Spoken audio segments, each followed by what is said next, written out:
Just give him another minute or so, and then hopefully we can get going.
Maybe Madam Clerk, I'll give him a quick call just to see if he's got it. Okay, so 2 seconds, please bear with me.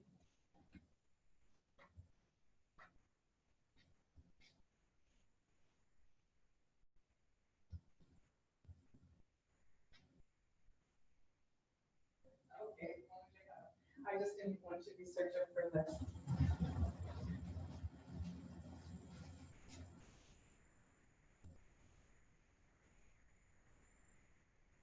So I don't see you on ours.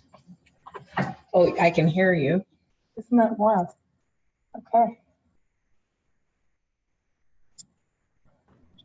Madam Mayor, I there just you are. promote him over to panelist. Oh, okay, so he was on the attendee side. Got it. Okay, so we have everybody, and we'll get to Mr. Gorell's face. I'm sure if he goes to the bottom left-hand corner and he'll see the video. There he is. There's his smiling face. Okay, so thank you for your patience, everyone. I'm just going to pull up my agenda. So it is 6:33, and we will call this meeting to order. Any declaration of interest or general nature thereof? Councillor Oelke, you have a conflict you'd like to declare? We can unmute him.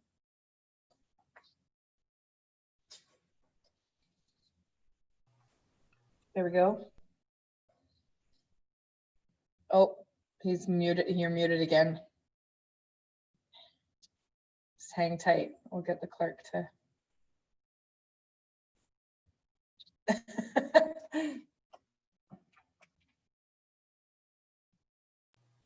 There we go. You're off mute now. Okay, thank you. Not so much a conflict of interest or anything like that, but in the last meeting, there was a kind of a challenge statement made about the quality of the library board, and I did not answer it effectively. What I would like to say, to put the record is what the record is. I'm not trying to change what was written or what I said, but what I would like to say is that I have every confidence in the competence of the members of the library board through their education, interest, dedication to the library and to the community. Thank you. Thank you, Councillor Oelke. Any declaration of conflicts, a conflict of interest or general nature thereof, please signify now. Seeing none, we'll go on with our delegations and presentations. And we'll start with Carol Fuller and Howard. It's actually not Carol Fuller, I don't believe. It's Mr. Allen himself. So Mr. Allen, we'll have you present our actual 2019 audited financial statement. So I'll put the motion on the floor, moved by Councillor Foti, seconded by Councillor Maybe, that the Committee of the Whole recommends that Council thank Allen and Howard Allen and Carol Fuller. Carol, I don't believe, is with us this evening for their presentation of the 2019 audited financial statements, but we'll give him the floor at this point. So we'll thank you in advance for being here, and we appreciate that. So please go forward. Well, thank you, Your Worship. As you know, one of the jobs of the auditor is to make sure that the financial statements of the township are free of material misstatement, that they fairly present the operations and the assets and liabilities of the township at the end of the year. And, you know, as part of our process, we look at the internal controls, we try to assess risk, and we actually do substantive testing at the end of the year to make sure the assets that are disclosed by the municipality do have support. We also look at the operations in terms of compliance testings to see if the internal controls that have been established in the municipality are actually working. And at the end of the audit, we kind of sat down with the mayor and the CAO and the treasurer, and we had a little meeting to discuss our audit findings, Carol and I, and we were able to do that through Zoom. This year has been a difficult year for a lot of audits because we haven't been able to be at our clients. In the case of Leeds and the Thousand Islands, I'm happy to say that we got there early enough in the year that we were able to get most of our information, and then between Kate and Carol, they were able to get the rest. So just want to thank the staff there for their assistance in doing that. I kind of sent along, and you probably have in front of you, 5 sheets of paper that we can look at very briefly. I have read the report that Kate is making tonight in terms of her review of the financial statements, and I think you'll find that very helpful.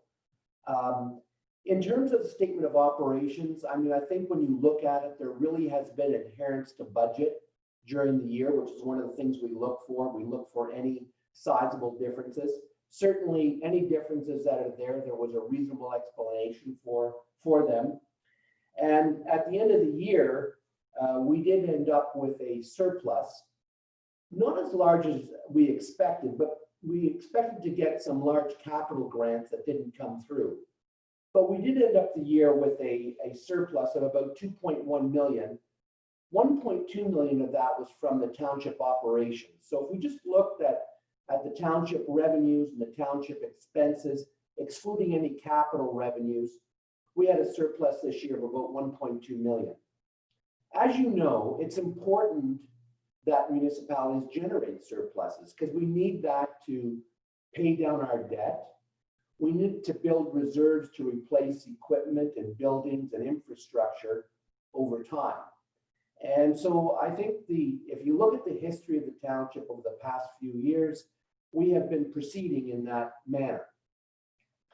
If you go to the next page, which is the statement of changes in net financial assets, again, you'll notice that we actually increased our net financial asset position by slightly over $1 million.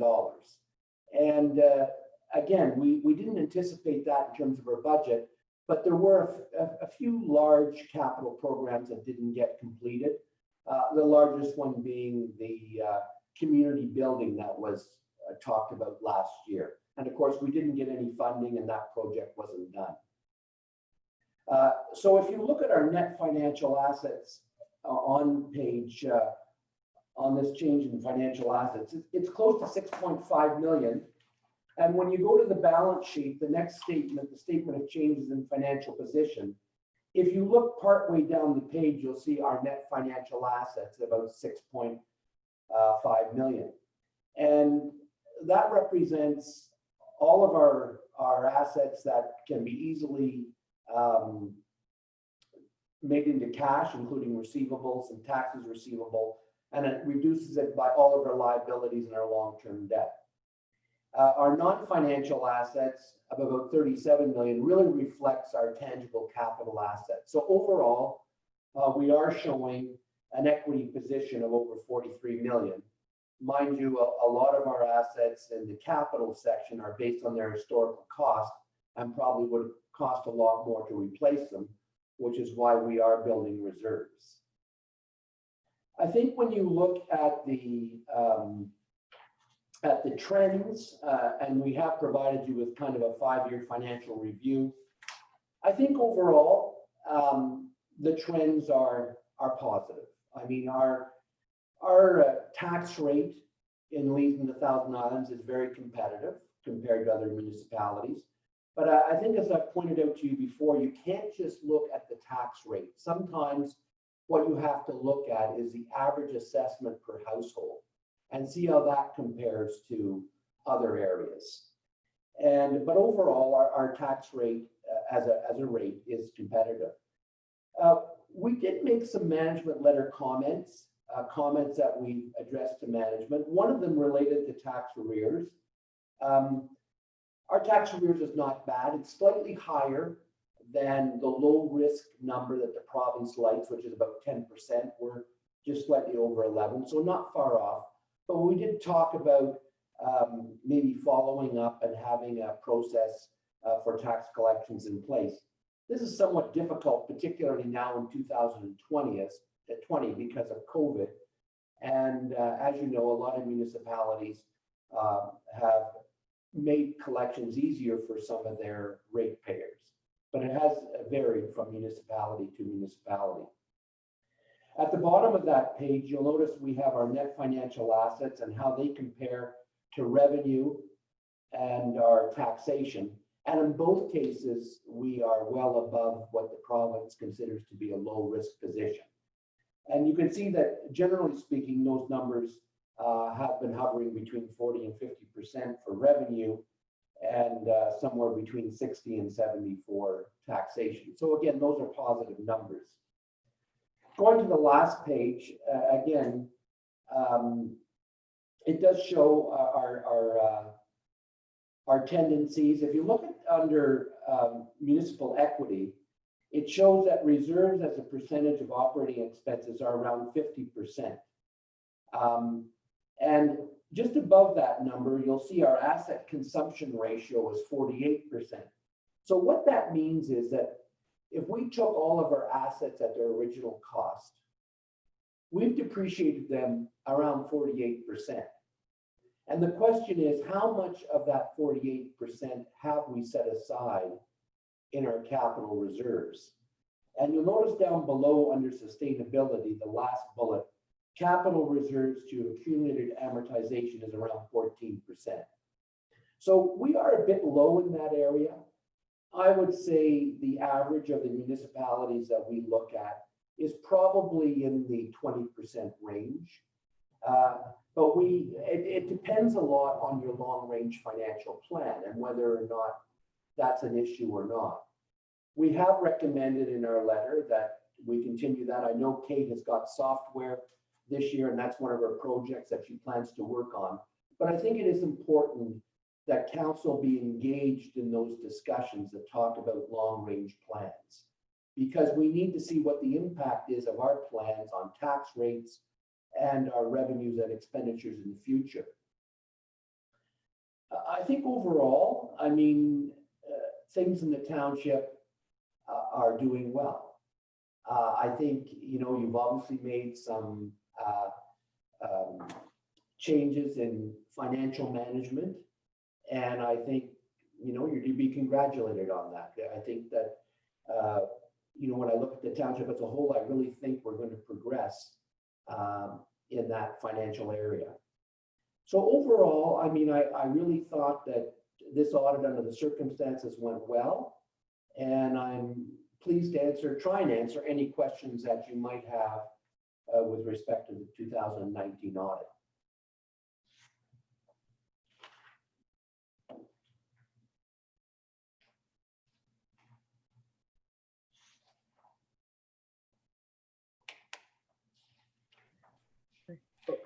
Hello. Okay, we got me now. I apologize. Thank you, Mr. Allen. I really appreciate your the opportunity to have you here at this meeting, to have these discussions. Does anybody from the council have any questions for the auditor in regards to the audit he's presented here this evening?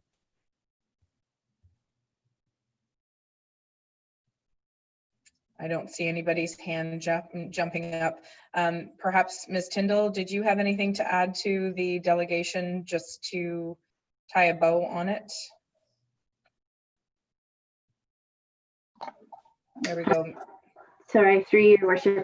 So I have a few things I wanted to go over, but I'm not sure if it's time to do it now or to wait till my report comes up on the agenda. Whatever's best I can do. We can wait till your report. I just didn't know if there was anything that you wanted to add right now before we thank Mr. Allen for his presentation. No, I just think that the audit, it went well. Like, we tried to streamline a lot of processes this year and worked with Carol closely to gather the information. And even though the auditors put the statements together, I think staff, myself, worked really closely with Carol to get those numbers. So that's a really positive thing for the township, I think. Perfect. Thank you very much. Any further questions for the auditor? I would just like to add my thanks. I had an opportunity to meet with the auditor, with the CAO and the treasurer a couple weeks ago, just to review this. And the good news is essentially we had put into play a number of initiatives that the auditor had recommended already. Our treasurer had already started down the path of a number of the recommendations. So kudos to our financial staff and financial department who are keeping up with things and also progressing. And we appreciate their attention to those details. So with that, the motion that's on the floor, moved by Councillor Foti, seconded by Councillor Maybe, that Committee of the Whole recommends that Council thank Howard Allen and Allen and Partners for their presentation of the 2019 audited financial statements. Any further discussion on the motion? Seeing none, I will call the question. All those in favor, please signify. All those opposed? Carried. Thank you very much, Mr. Allen, and thank you for taking time this evening. Well, thank you very much, and I look forward to spending a lot of time in Rockport. I've spent a lot of time there for many summers, and I'm looking forward to it again. Well, we look forward to having you. Thank you. Bye-bye. Okay, so we'll move on in the agenda to the next presentation delegation from Brenda Lawley from the Library Business Plan. And there, Ms. Lawley, you are unmuted, so we can hear you. Please go ahead. Can I just make one slight correction? My surname was misspelled. L-O-L-L-E-Y. Okay, L-O-L-E-Y, so not the extra L. Understood. Duly Three noted. L's are plenty. Yeah, thank you. Okay. So I have the PowerPoint. I don't know if people have seen the PowerPoint. If you want me, yes, you've seen it, Brian. Yes, good. Do you I want? believe it was part of the package. Yep. Okay, so would you like me to go through it, or would you like me to just answer questions, or? Madam Clerk, is there any way that you can put her slides up and share the screen? I can. We can put it up. I can put it up. I have my IT consultant sitting beside me. Okay, perfect. So I have to go down to a small screen. Yep. And here's the PowerPoint. And press play. So can people see that? No, you need to Okay. go to the bottom and share screen, but I don't know if you can share screen because you're not a panelist, I think. Oh, okay. Mr. Jameson, did you? Just hang on, we can't hear you yet. There we go. Yeah, we have it on our split screen. Yeah. Oh, Oh, you have it on the split screen? Okay. So we have the slides there. If you want to go through your presentation, we can scroll through with you, Ms. Lawley. Okay. Okay. Yeah, just let me get. I don't know how to get there now. All right, so this is a presentation that is a combination of the 2020 budget and the business plan, which I believe was submitted to you back in March. And so how can we move to the next one? Sorry, I'm just going to. Oh, there you go. Okay. All right. And then I can just Just use the arrow key. Okay. Yeah. So So just ask if everybody's seeing that. is everyone seeing that We are. second Thank slide you. called Yep. introduction? Good. Thank There we you. go. Yep. Okay. So Legion of the Thousand Island Public Library has 3 branches, and they play an important role as neighborhood hubs, offering accessible resources and programs and formats, providing access to computers, wireless internet, and of course, hard copy books and digital books and physical resources. The locations are, as you know, Lansdowne, Sealy's Bay, and Lyndhurst, which ensure access to library services across the whole township. Library staff, You just use the right key, the right arrow. right, library staff rotates between the different branches so that there's knowledge among the staff about the needs in each community. The budget submission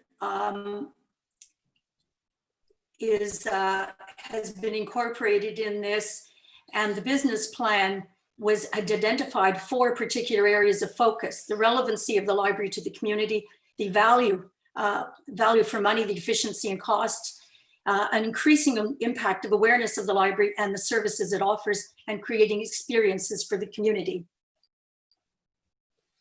There are some budget drivers that we unfortunately don't have a lot of control over, obviously, such as our utilities and insurance. And at the moment, there is going to be a budget impact on the fact that we will have reduced fines and fees. There's always a component of self-generated revenue for the library, but with the pandemic and the closure of the library at the moment, and the fact that when the library opens, we have discussed the probability that we will not charge anybody late fees or anything of that nature. So there will be and there has been an increased demand, particularly for all digital types of material. Our budget savers are the fact that we have a floating collection. All 3 branches share in our materials, so we do not have triplicate copies of everything. And we also belong to several consortia within the library world that allows us to buy materials at reduced rates. We will also be participating in a cataloging process, freeing up some of our staff, and we can do some shared purchasing through SOLS. This is the administrative expenses of the 2020 budget. And this budget has been adjusted for the fact that we have had some savings in rather an unfortunate manner, that we have had 3 of our staff laid off for the COVID emergency situation. So you can see that the numbers there are actually somewhat less than what we had previously requested for our administrative expenses. This is a breakdown of administration by branch. So you can see the fact that there is slightly less expense in the smaller branches, but still fairly considerable. This is the operations expenses of the budget. And again, that is slightly less than the ask from previously. Some of the things that there have been savings on have been things like maintenance. And this is the similar operations broken down by the 3 branches. The facilities expenses are there, and this is the breakdown by the branches. I just want to point out the Sealy's Bay. The heat and hydro in Sealy's Bay is considerably more than we pay in Lyndhurst, even though they're of identical size, because Sealy's Bay is heated by electricity, so we just have more expenses there. The telephone and internet in Sealy's Bay has also been higher. We're currently working to see if we can get a better package with Bell. We don't have the advantage of Lansdowne Tel. which of course we have in Lansdowne. The budget revenues, the provincial grant has been pretty well the same for about the last 25 years. And the municipal grant, our ask on the municipal grant this year has dropped again from what we submitted earlier in the year. This is the summary of the budget with all the items indicated. Circulation by branch is kind of interesting. And Lansdowne has far higher a circulation rate than the others do. Lansdowne has 41 open hours. Each of the branches has 19 and a half open hours. This is showing the in-person visits and the items borrowed.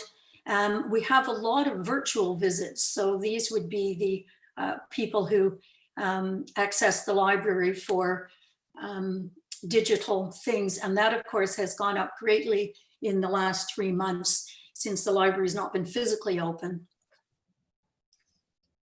The service expectations and performance.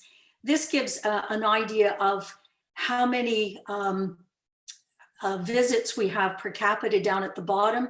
You can see that's been increasing over the last 3 years. It also shows the library use per capita. Now, that obviously means some people use the library more than others because there are some residents who use the library not at all.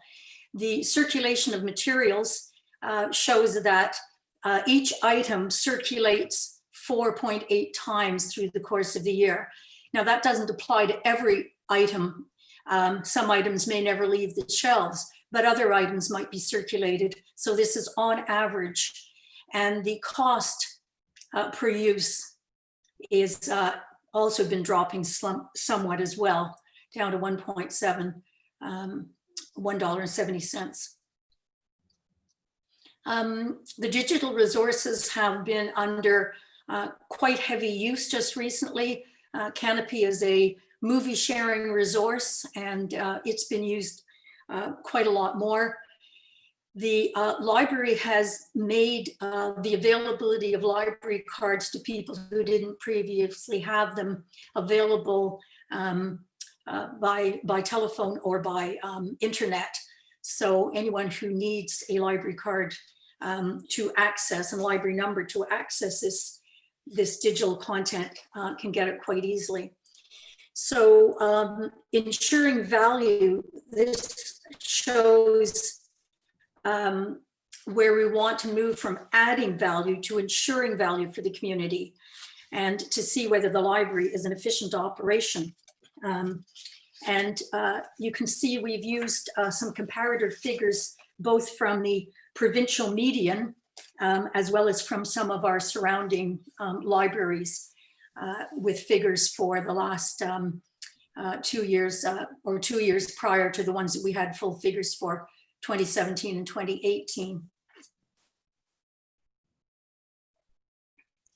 The library has, we're maintaining our membership in the consortia to ensure that we get the best value for the materials that we use. So we get 90% of that from these cost sharing, and we will be developing a system whereby we will have a service that will do all our cataloging for us. We have previously been doing this in-house, and that will it'll cost to have this done, but it will free up a lot of staff time. And so we feel that that will turn out to be a much better system with a better use of our staff. The third area of focus in the business plan was to increase the impact of the awareness. And there have been several campaigns that we're trying to do that with. The survey that was sent out with the February tax bill, for which we thank the township, we have got back responses, not as many responses as we hope to have, but it has been useful, and we will use this to build on information for our strategic plan, which will be a main focus of our activity this year. I just want to point out some of the community responses. One of them towards the bottom of the screen, love the grandparents kits. I don't know if any of you have had an opportunity to use those, but they are quite fun for people who don't have a lot of equipment and things in their house for young people.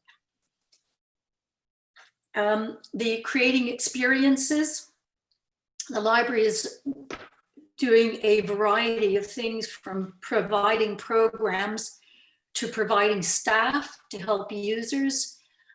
We have one staff member who's been through the reading awareness program, and others who will be doing that. The purpose of that is for the people who come in and say, I really enjoyed reading this kind of book or this author. What can you recommend? And so we're hoping to be able to help with that. Materials are provided both in print as well as digitally, and we have computers and help with using those computers, and a good many people come in to use those for a variety of things. The programs have the variety of programs, a lot of them for children, from Lab Rats and Cookies and Canvas, and a variety of other things, as well as some programs for adults, and the attendance has been increasing there. These programs are offered at all 3 branches. And measures of our success will be if the library successfully shifts the processing of materials to provide staff to focus on public service. We anticipate this will be particularly important post-pandemic.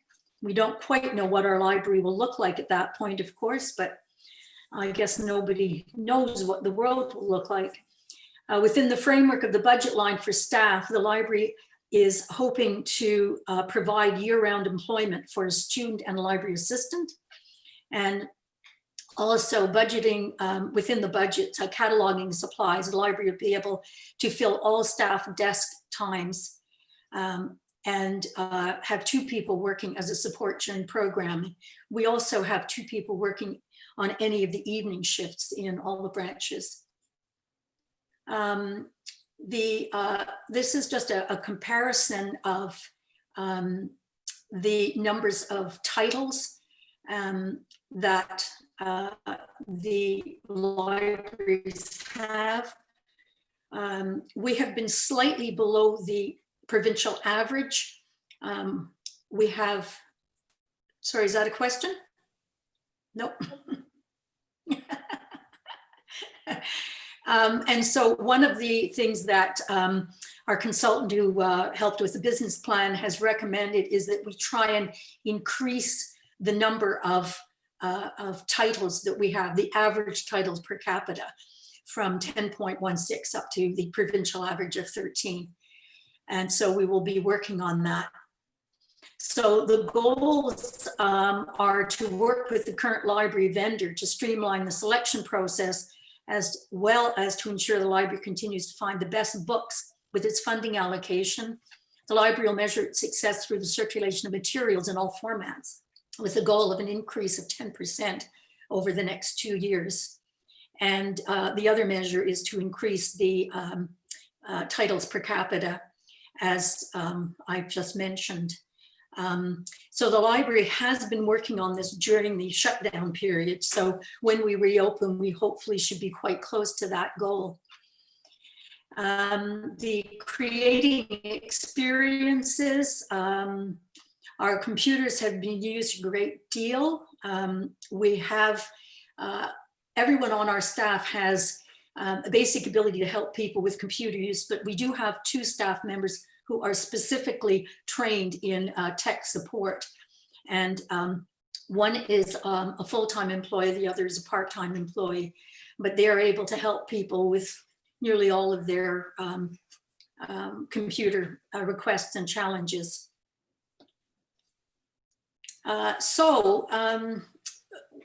the question, of course, now becomes, how do we reopen safely? Our CEO has put together a 5-point program, which has been developed in concert with public health and with all the other varieties of plans that have been coming forward. The important thing, of course, is to make sure that our staff is safe and that any public that enters our libraries over the next little while are kept safe. So it's going to be a challenge. We will, until the permission is to open the doors, we will continue to provide digital support in terms of ebooks, audiobooks, and of course, movies and other downloadable materials. The library is currently doing a curbside pickup, so people can phone and request certain materials and just come past and pick them up. This has also been used for some of the children's programs. A lot of recommendations have put out, but some households have not been in a position to provide perhaps the materials in the program. So those have been put together in little curbside pickup packages. And so that's our end of my presentation. And if you have questions, I will attempt to answer them. Okay, thank you so much for the presentation, Brenda. Before we have any questions, I'll put the motion that's on the floor in regards to this presentation. Motion is made by Councillor Maybe and seconded by Councillor Foti. That Committee of the Whole recommends that Council thank Ms. Lawley for the Library Board presentation, and that the Committee of the Whole recommends that Council approve the Library Board budget, 2020 budget, I should say, request in the amount of $423,401. So I can take questions, and if we can get back to, so if you can stop sharing your screen, Brenda, if that's possible. I'm gonna get my, there we go. Now I can see everybody in case they put their hands up to speak or ask questions. So Councillor, maybe I will recognize you. Who else? Does anybody else have any questions in regards to this presentation? Deputy Mayor, Councillor Jameson. Oh, everybody. Okay. Hang on 2 seconds. I just want to write this down. So Councillor, maybe you go ahead. Thank you, Your Worship, and through you. I had a couple questions. The increased demand during COVID-19, is that internet service, people streaming in, or is it people outside of the library buildings themselves streaming in from their cars or any other means? That's question number one. And the second one is, who is the Lyndhurst internet provider? Is it Bell? Is it Lansdowne Tel? Thank you. Okay, as far as people in increased digital use, it's a variety of things. There's certainly people sitting outside the buildings or using that, but it's also, you can dial into the library and download things directly through their computer systems. Your access, of course, is your library card number.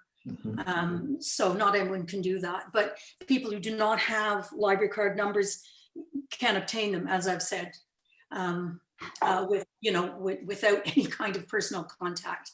And the internet provider in Lyndhurst, I know that we have WTC, but I don't know that I think they're our internet provider in Lyndhurst. Thank you. Yeah. So we actually deal with 3 different providers, which is a little bit confusing, but that's the way the township works, isn't it? Just a follow-up then, with Sealy's Bay, WTC uses the Bell Canada lines. Can you align yourself with them for the Sealy's Bay to decrease your cost? There has been, just in the last about 2 weeks, I know that the CEO and our financial person on staff have been discussing this, and they are hopeful that we can get a very much better package with them. So Thank you. if Yes. that's the case, the savings will be reflected over the remainder of this year and going forward. Yes. Thank you very much. Thank you. Thank you. Councillor Jameson, then Deputy Mayor Lackey, then Councillor Fody. Go ahead. Thank you, Your Worship. Thank you. There was a rather robust petition out of Sealy's Bay. Quite a large number of people responded. And I'm wondering, because I don't see it in this plan, how the library is going to address what is considered to be a considerable disparity with respect to the service levels when you reopen in the two smaller branches relative to what most people consider the main branch in Lansdowne. Reopening plans are still in process because, of course, we have no idea when that's going to happen. But when the library reopens, it will be reopened in an equitable fashion so that the hours will be distributed between the three branches, and everyone will get as much or as little as we are able to provide until we get the all clear and go to full hours. Okay, go ahead, follow up. Just supplementary to the extent that, let's put COVID aside for a minute, Chair Lawley, and look at that survey in its own context, because there was a large number of people that participated. And the survey that the township included in the tax bill did not address specifically what branches may or may not need with respect to hours of service. So my question was really putting aside the COVID response, which is a challenge for us all, of course. How are we responding to a perception, and it may only be a perception with study and data that recognizes these two smaller branches? A lot of people feel very neglected up in our end of the pond. And what is the plan going forward to try to address what is considered some inequity there? Or is that a coming plan? There will be the survey that we put out with the tax bill. We did not get nearly as good a response as we had hoped to. Some of that might be truncated. There may have been people sitting around on their survey forms thinking, I must get this in. And then, of course, the library shut down and a lot of things got offside. So we will have to do some further study, and that survey, the much more robust survey, will have to be part of our strategic plan, which is our next major activity that we have to work on. Over the years, the CEO has always kept library statistics, and among the library statistics, we always keep usage within the branches. Occasionally, we will have information about usage per time, per day, but certainly there's always usage over the course of each month. And the usage in the smaller branches is much smaller, is much lower, as I think I showed you on that slide, than in the Lansdowne branch. So we have to provide service where service is demanded, where service is used. And while we would like to increase the hours, yep. Well, Sorry. if I can respond to that, there really isn't any data to support that there's greater use in Lansdowne based on hours of operation. I know that in the smaller branches, they'd like to see more attention to evening hours. So that I understand what you're saying about usage based on the actual number of hours these libraries are open, but the disparity in the actual number of hours that are open is such that one can't measure without actually going to the community in a very scientific way, find out what the potential use of these branches is, well before one makes a decision. Well, they're not using it as much. If it's not open, they can't use it. So that's been a long time in my almost 10 years in the area has been a long time concern. So I take your point and I respect the effort in this movement on this plan, because it's certainly more than we've seen in the past. So this is much appreciated. But the whole point about these smaller libraries not seeing a level of service that they believe they need, whether they're accurate or not, we don't see the science that supports it one way or the other. So to say that the current usage reflects the demand in the community, which I'm not suggesting you're saying, but if somebody were to suggest that, that would not be accurate based on the data that we have in hand. So I would encourage you, as you move forward with this strategic plan, to ensure that, as you mentioned, and I underline your statement, that a robust community survey be done in a way that really identifies need. I know that when we draw comparisons to other communities, and I've taken the time to do that myself and chatted with others, I recognize that we have a comparable number of hours of, say, and Rideau Lake is raised, but they do that over 5 branches. And this is a part I'm not quite sure, because it seems like our library, the money is up and down and it's back and forth. Money is given back, money goes out. But if you try to draw a line over several years, we operate with more investment from the municipality with fewer branches and not spread out as evenly, but we don't know what evenness is. So on behalf of the people, my community of Sealy's Bay, as well as Lyndhurst, we really think there needs to be that robust attention that you mentioned in order to move forward. It just seems like a reasonable way of going about it. So I'm going to leave it at that. Okay. Sorry. Yes. Okay. Thank you, Councillor Jameson. We'll make sure that gets incorporated into the strategic plan. Thank you. So I have Deputy Mayor Lackey and then Councillor Foti next.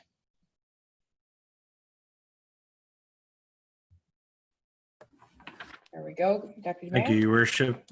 Through you, I'm going in a different direction as far as the expenses with the COVID, with everything that we're doing. The numbers as far as administrative expenses are very, very similar. They haven't changed. They haven't come down very much. Similar to the operations budget. We're kind of giving less services, but we're asking for the same money. And as far as, in my new business, we call it touch time. How much business are we doing in the library as far as, are we, when we keep track, is it when somebody picks up a magazine, do we count that as a rental, even though they put it back down and walk away? Numbers seem to be unusual as far as usage. Okay. Go ahead. There has been no in-house usage of the library since the 15th of March. But there are still 4 employees who are working from home. Some of the employees do come into the library branches because if they are pulling books for curbside pickup, people have to be there. During the initial part of the shutdown, staff was doing a lot of inventory work, and some of the work that they would be normally trying to fit in during regular week, they were trying to do that at that time. So we have 3 people on pandemic layoff, but we do still have 4 people employed. And I think there's a great many businesses that continue to work from home as it were, and the library is doing that, providing whatever services are possible to provide. And I think those are, quite considerable. People are using their internet resources a great deal more now. And the library plays a part in that. Okay, Deputy Mayor Lackey, is that all your questions? Yeah, I have comments, but I'm not going to give them. Okay, Councillor Foti?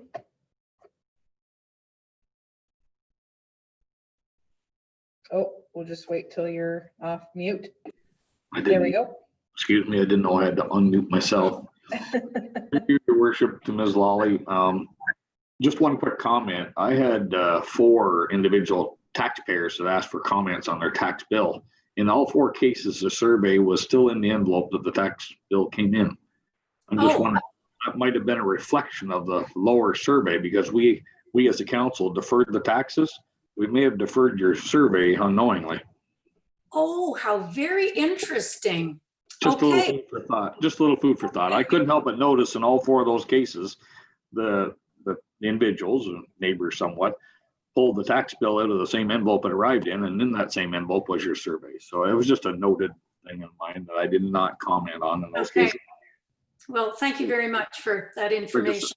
It's just an observation. With regards, follow up to Deputy Mayor Lackey's numbers, I noticed in the wages section, there was an increase of a little over $35,000 as compared to the benefits, which basically stayed the same. When I see something like that, it tells me that the same number of staff, there's been an increase in wages. Is that factual or no? I mean, people would have the cost of living increase, of course, as everybody does. But I don't know that there has been a particular increase in wages. Sorry. If you were to go back to your first screen there that you presented with the numbers on, it's right there. The salaries and wages. We don't need that back up on the screen, but I mean, that's just something I noticed last week when I was going through this. Okay. What I do want to make as a comment, we as a council, myself individually as one, quite frankly, I was critical of the library and the presentation that was made in the past as far as budgets. So I'm going to reverse that tonight. Thank you for the presentation you have put forward. It's thorough. It's explanatory.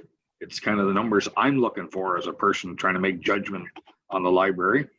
And with those that helped you walk through this, I know our good counselor on your board, Counselor Olkey, has worked a lot through you to the library and passed on, kind of our requests and requirements. And I just want to thank you for putting forward what at least I'm looking for. And I think other counselors would see it that way as well. Thank you. And are there any other comments or questions in regards to this presentation? Councillor Gorell.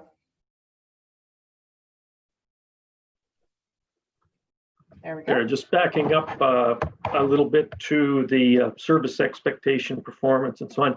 I see a very healthy increase in your virtual visits, an increase of 43%.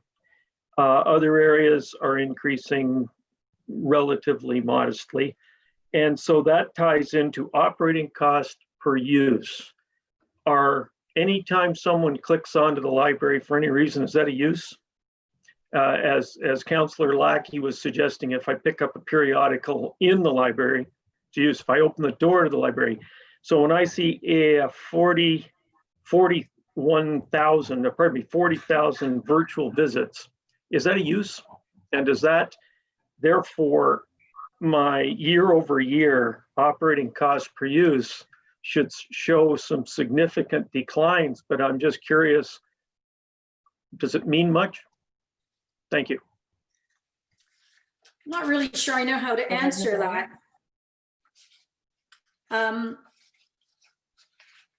I think the use figures and the cost for use, a lot of those probably are more items borrowed from the library, so they may be more print materials. People who are streaming via the library. So if somebody dials in and streams a movie or downloads an ebook, I believe those would be considered as uses. And that, of course, is, you know, changing considerably year over year because those facilities just were not available to the library a few years ago. So I'm sorry, I can't answer that. That's a good question, though. Councillor Jameson? Oh, we just need, there we go. Yeah. You're on. Gotcha. Your worship, just to note that if it's a virtual use, and perhaps the chair can educate me on this. If it's a virtual use, a downloaded book, an audio, or so on, that's bot driven. It's not staff driven. In other words, the technology exists because one doesn't need any staff to do the virtual thing. That's a contract with Hoopla or whomever else to provide a certain number of uses per film, per book, and the copyright is all taken care of. So that's a different kind of use, but it is not staff driven. It's pretty much bot driven. Correct me if I'm wrong, please. Thank you.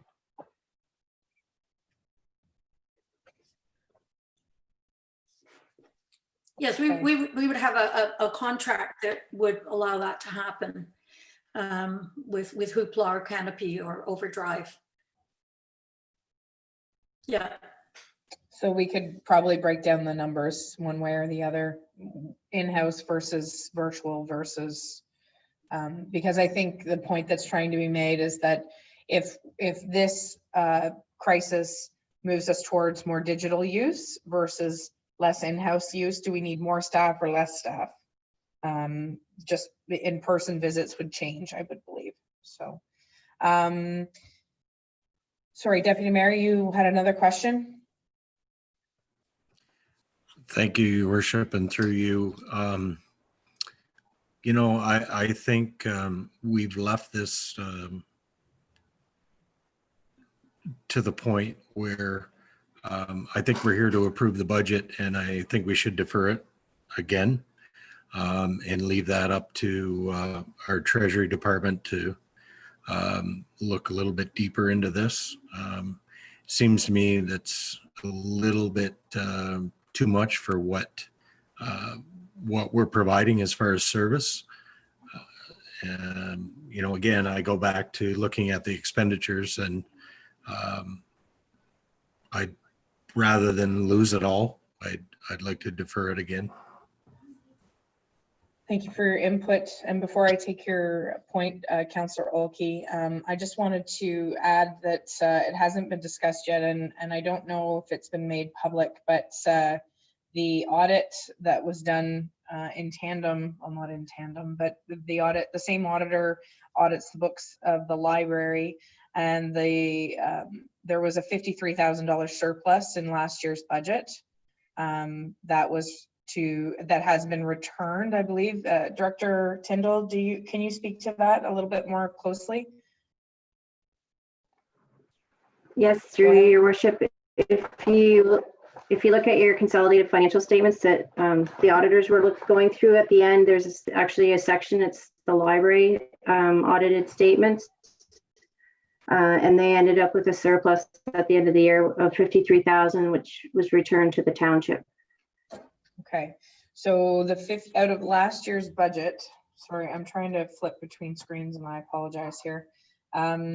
So out of last year's budget, which was 400, trying to go by memory and I'm not doing a great job. So it was about 450,000.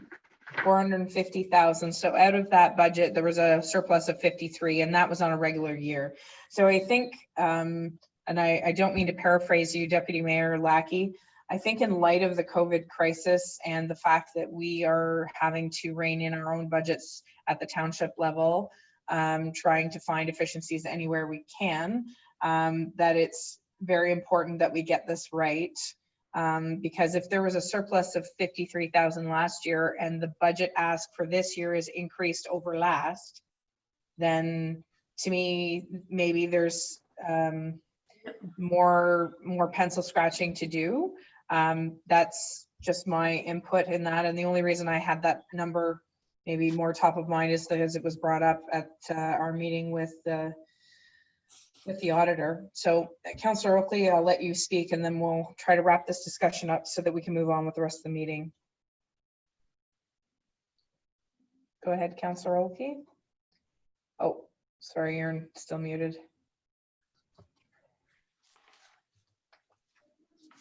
Thank There we go. you, Your Worship, and through you, I hope I'm speaking loudly enough now.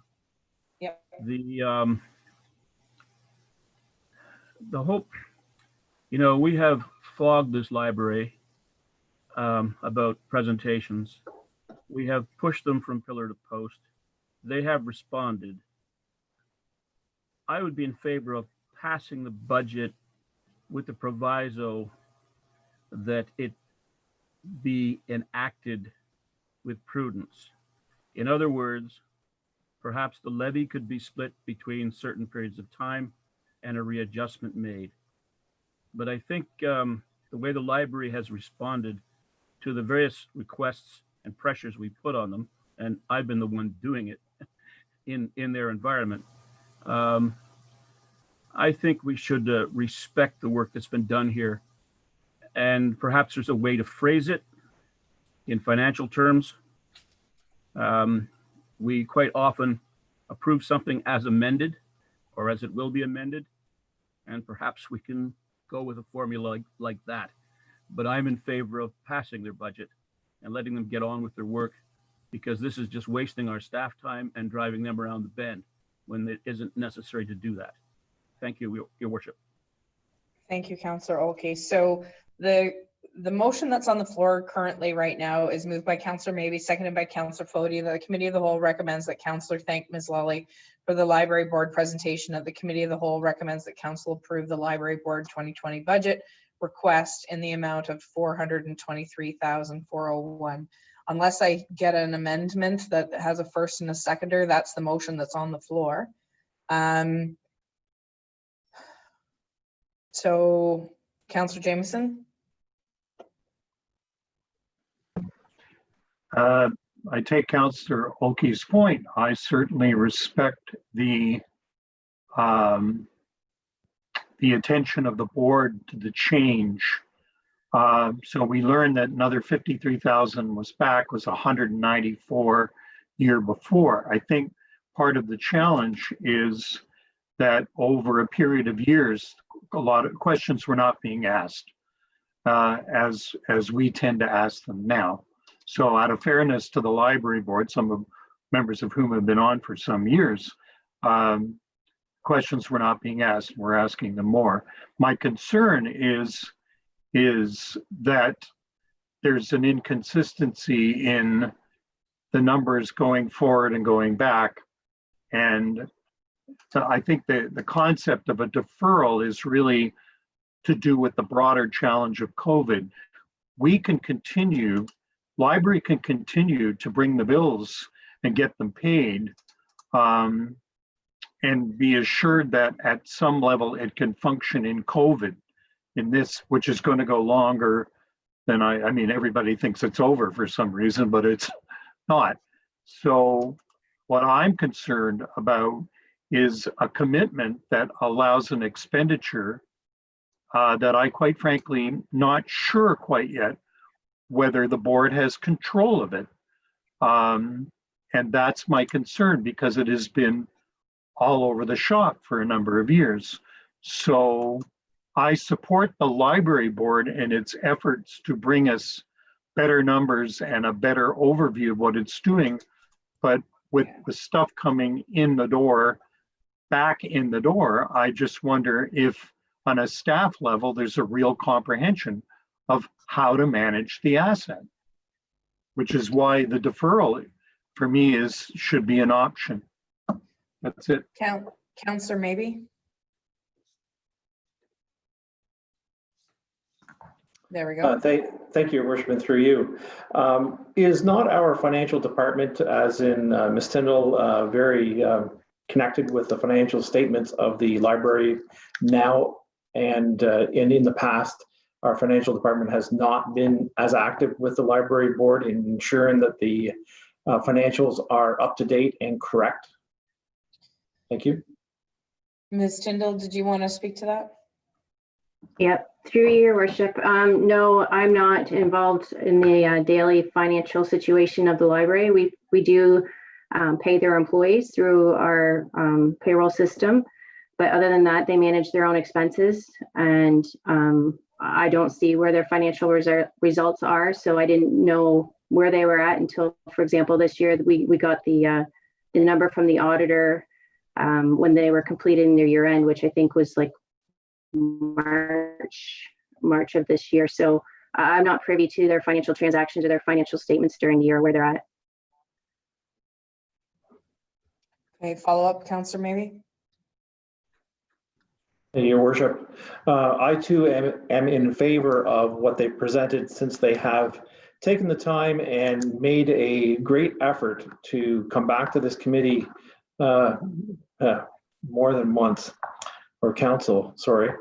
And I do believe that they have brought back a good budget and are probably a little bit more cognitive of our due diligence in trying to ensure that they are staying within guidelines, and that we are looking closely at their books to ensure that our tax dollars are being utilized properly. Thank you. Okay, in light of the time frame, and I've not received an amendment to the motion that's on the floor, I'm going to call the question. So all those in favor of the motion as it's been presented, please signify. Please hold your hand up. 1, 2, 3, 4. All those opposed? 1, 2, 3. Okay, the motion carries and the library board budget is approved for 2020. Okay, so, and Councillor Grow. Okay. Thank you very much, Ms. Sorry. Lawley, for the, sorry? I didn't see your hand. Oh, sorry, I was a nay. I apologize. So I have the checklist here, so I apologize. Nay. So the motion carries by 1, and the budget request for 423,401 is approved, and we'll go forward for 2020. And next year, I'm sure that this will be a shorter process because of the things in place. I'm just glad that we have put this to bed and we move forward in for the rest of the year. Okay, so thank you, Ms. Lawley, and we'll move on. Okay, so actually, we're going to take a break because I'm really bad at pushing through this. We'll take a personal break for 5 minutes, and then we'll be back here. Thank you. Thank you.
Sorry, it asks me if I will allow you to unmute me.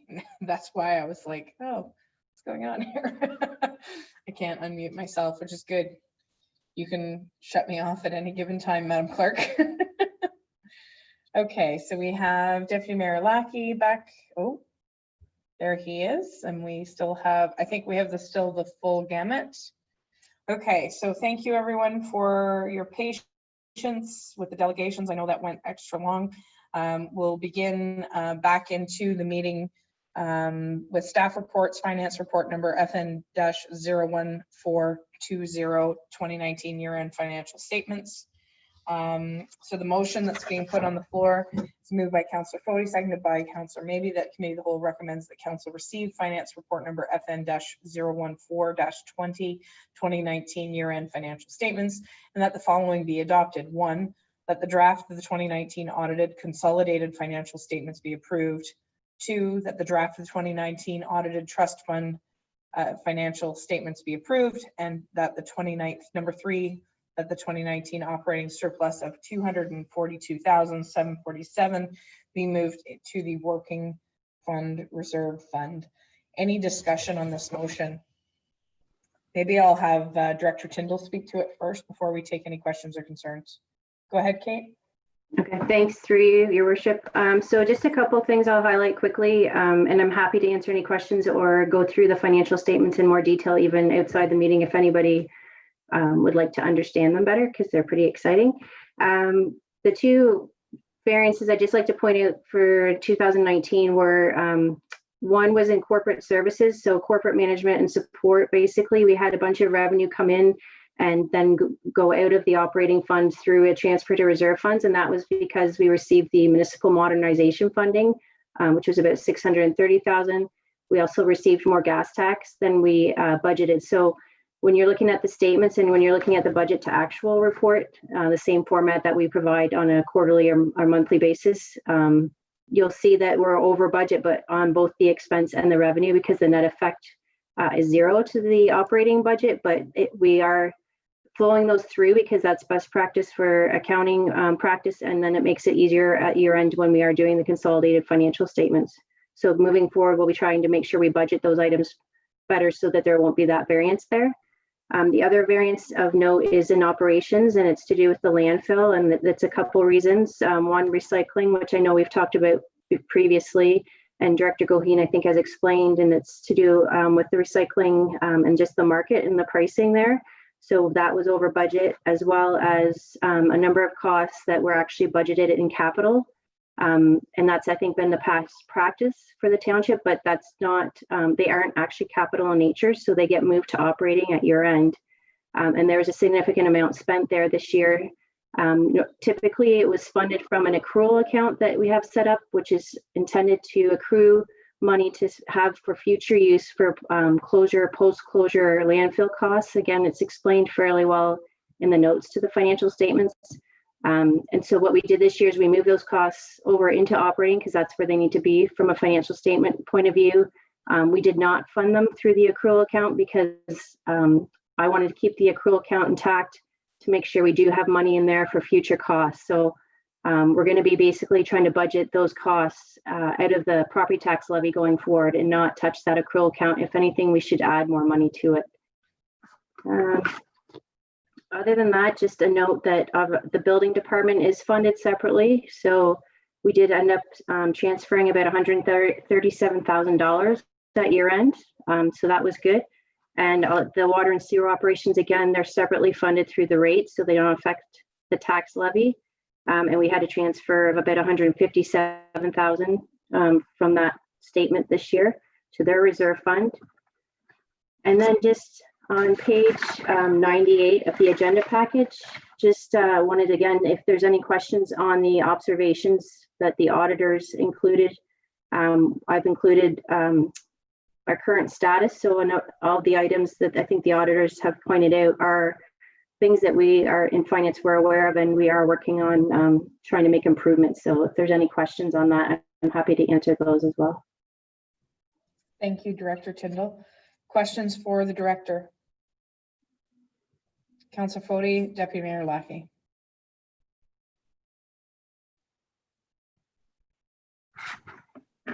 There we go. Thank you, through your worship, to our treasurer. I didn't ask this of the auditor because being our numbers, I thought I'd save this to you, Ms. Tyndall. On page 1 of the auditor's report, can you explain on the other section, the government transfer of 7 million? Like, what did that encompass to make that number jump off so large there? Ms. Tyndall, which page are you talking about? I'm on the very first page of the auditor's report, the revenue, expense, and other. Revenue, expense, and other. So is there a page number at the bottom? Page 8, sorry. Page 8. Okay, so it's 8 of the audited financial statements. Yes. Okay. Okay, I'm on the same page now. Do you? For the have other, the under right- the other section, it has 7,200,000. Okay, sorry, yeah, through your worship. Again, unfortunately, like the auditors put the statements together, which creates a bit of a disconnect from me understanding 100% how they've put them together. So in future years, I intend to actually put them together myself with our finance staff, but I believe that's because the capital budget would have included government transfers for the community building that we had budgeted. And obviously we didn't receive that. And I can tell you what the actuals are made up of if you're interested in that, but I think that's why there's such a large number there. Yeah, that would have been the government commitment for the building of the new Lansdowne Community Building. That's what we had hoped for or had applied for, but it never came to fruition. So I was going to say, this is the government commitment that was never committed. Correct. Should we all do our books this way? No, I just joking, of course. But no, when I saw this, I thought I would save this for our own questionnaire as opposed to the auditor. But when you're looking at, you know, the previous years of 375 and 755, and then all of a sudden it jumps to 7.2, you know, it did get my attention. Thank you, Ms. Tyndall.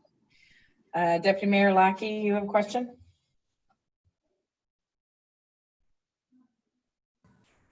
No, it was more of a comment to our treasurer, Tyndall, that given the circumstances that we've all had to deal with, she's provided us with a tremendous amount of information and a great report. So I really appreciate that, Kate. Thank you.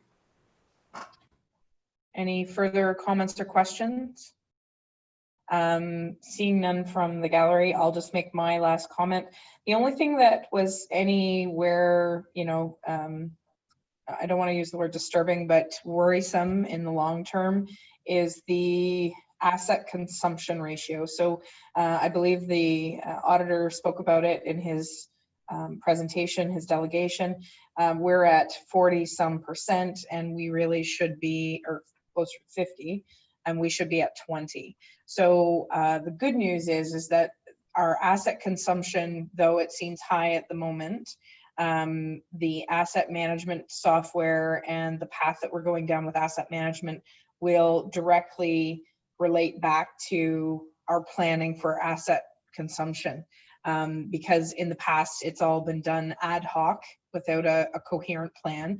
So one of the things that the auditor said a number of times during our meeting was that, oh, we recommend this, but Kate's already done it. Or, oh, we think you should do this, but yeah, Kate's already, or they've already put the policy in place, or the policy's up for review. For example, the tax collection policy that you're going to see later tonight.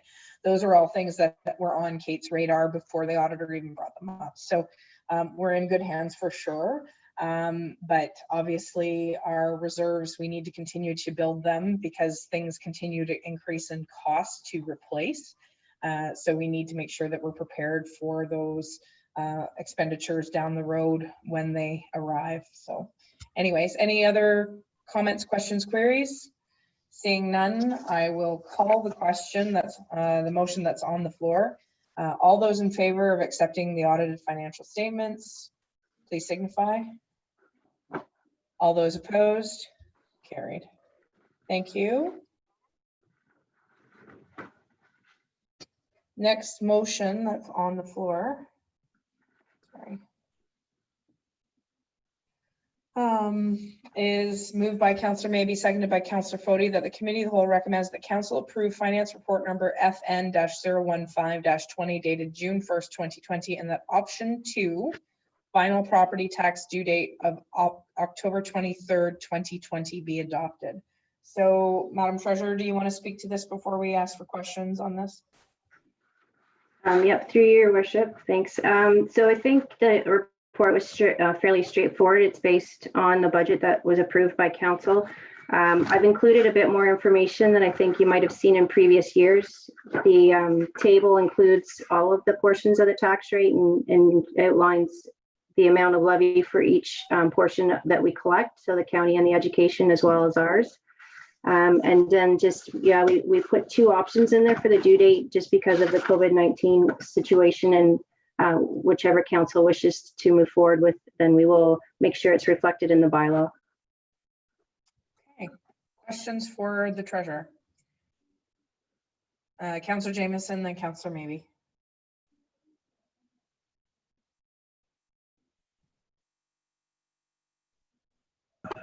There we go.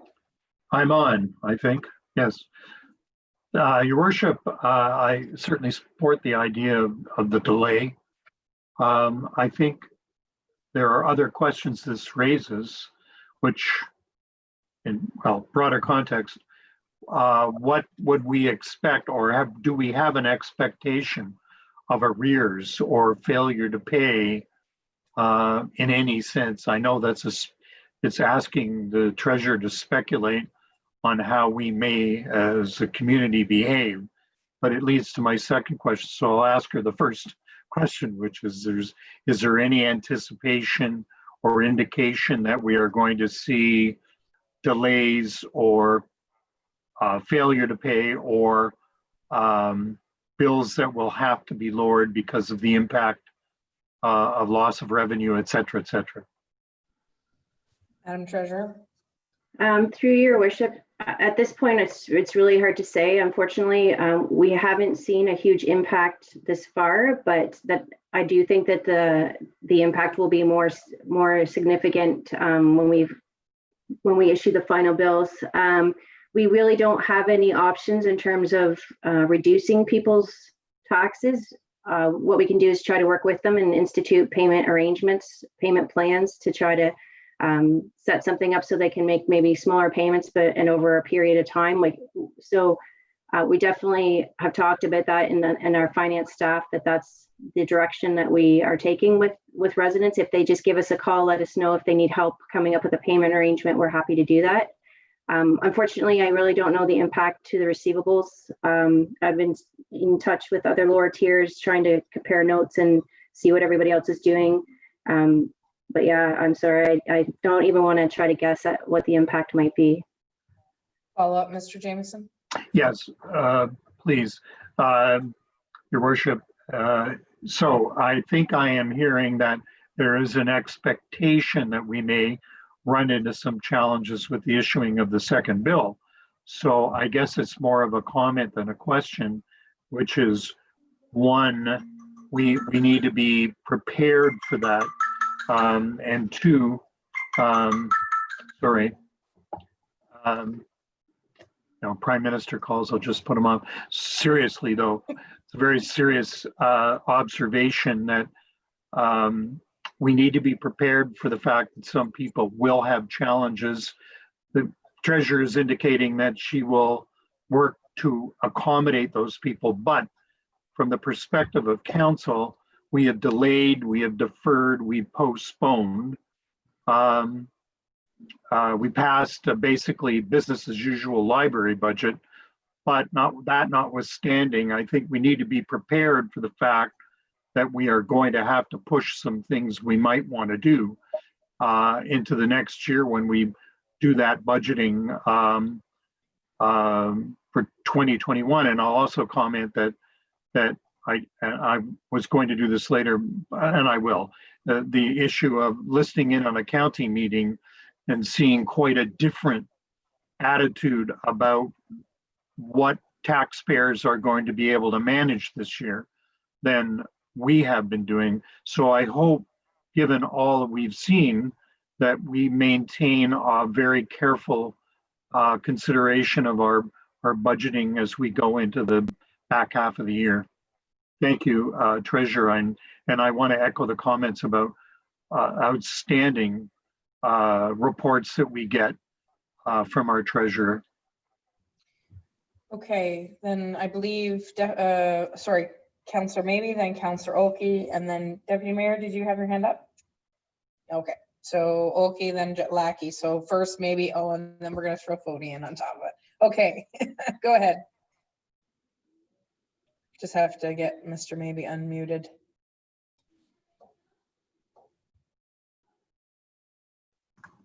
There we go, go ahead. Thank you, Your Worship, and through you. I have a few questions, so I'll pose them all, and then whoever needs to answer them, please jump in, I guess. How many have asked for delayed payment so far, even past our due date, which I believe has come and gone? So that's question number one. Question two, is the county doing any other concessions similar, or have they? I know we asked a question, but we weren't sure what the response was, I believe. Thirdly, next year, will all the taxes be set at a normal time frame, given our information so far? And that could change, I realize, if this pandemic continues too much longer. And Kate, great job also on the financials. Very happy with what we're seeing. And again, I believe option 2 is the way to go for us for this year. Thank you. Director Tyndall. Through your worship. So we haven't really received a lot of calls asking for delayed payment. Again, the interim bill went out and we deferred the due date, but I think because of the timing of when COVID hit, and even though we did delay the due date, a lot of people had already paid, and maybe because the impact of that COVID-19 pandemic wasn't really known, people were paying. So we haven't seen a hugely significant impact from that. Again, obviously, it's hard to predict what will happen when the final tax bill gets issued, and that's where we could run into some more issues.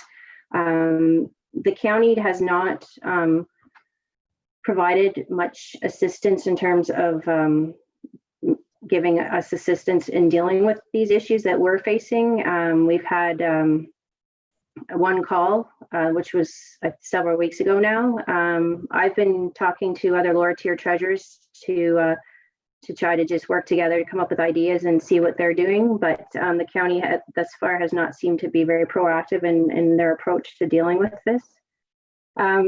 I would suggest that I would think that next year we would have normal timeframes again for the tax due dates. I think we would hopefully go back to a consistent practice of what we have been doing in the past, and that this would be like a one-off this year because we're in the midst of it. I think people next year will certainly, there'll be some issues with some people still struggling financially, and that's partly why we're bringing the tax collection policy as well tonight, because we want to try to be a bit more clear in the policy what it means, so that staff and residents and council all has a clear understanding of what that process looks like, and we can try to make sure we're transparent in how we're handling the tax collection and work with residents that might need help. And just going back to Councillor Jameson's comments, I mean, the other thing I think that senior management's really aware of is when we're managing our budgets this year, for the rest of this year, we will be, obviously very careful in what we're spending, because we do know that there's a potential for some significant loss in revenue or some tax write-ups, and we might not see all of that this year, but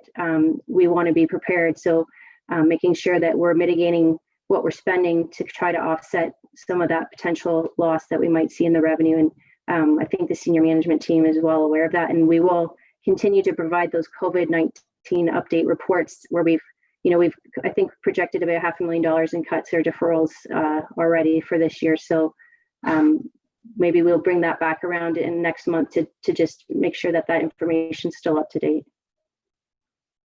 Thank you, Director Tyndall. So I will recognize Councillor Olkey, then Deputy Mayor Lackey. Go ahead. Thank you, Your Worship, and through you. Just wondering, are we absolutely wedded to the schedule that we have for taxation. Looking ahead, this, and other people have said this, the economic crisis may go on for some time. It may not just be over because they open restaurants again. A constituent pointed out to me that the separate community of Athens asks for half the levy in March, as we do, but then they go for 25% of the levy at the end of July and 25% of the levy at the end of September.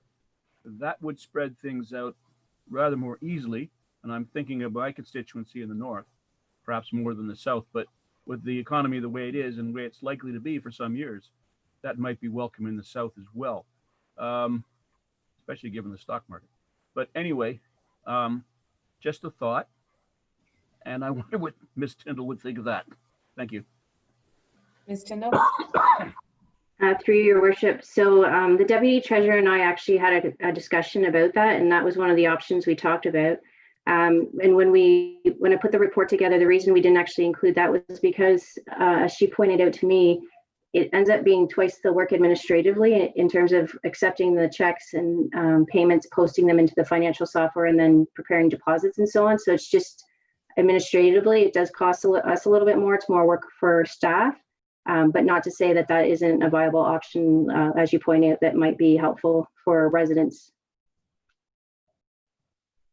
Okay, Deputy Mayor Lackey, and then Councillor Foti, and then Mr. Gorell, did you want to weigh in after that?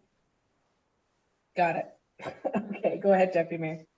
Thank you, Your Worship. I'm looking at our levels of service to our taxpayer. Obviously, we're not hiring students. We're definitely not providing that level that we normally do. So I'm wondering how we can take advantage of the taxpayers and make them pay full amounts when, you know, they're not getting the service that they depend on or deserve. The other is, I believe we should extend the trash tag. I understand we're charging for trash again. You know, we've got to offer our taxpayers something during these hard times, because there's a lot of people that don't work or unable to work, can't work. We're, as far as I know, through you, Your Worship, are we still not under state of emergency? We are under state of emergency still. So I think we need to offer some more services to our taxpayers. So your points are well made, Deputy Mayor Lackey. I just want to get back to perhaps it's something that we can deal with after this motion. Because I think this motion is very specific in regards to due date for taxes. So it's a separate conversation to talk about dump tags and those sorts of things, which is— Sure, I understand. Okay. Yeah, no.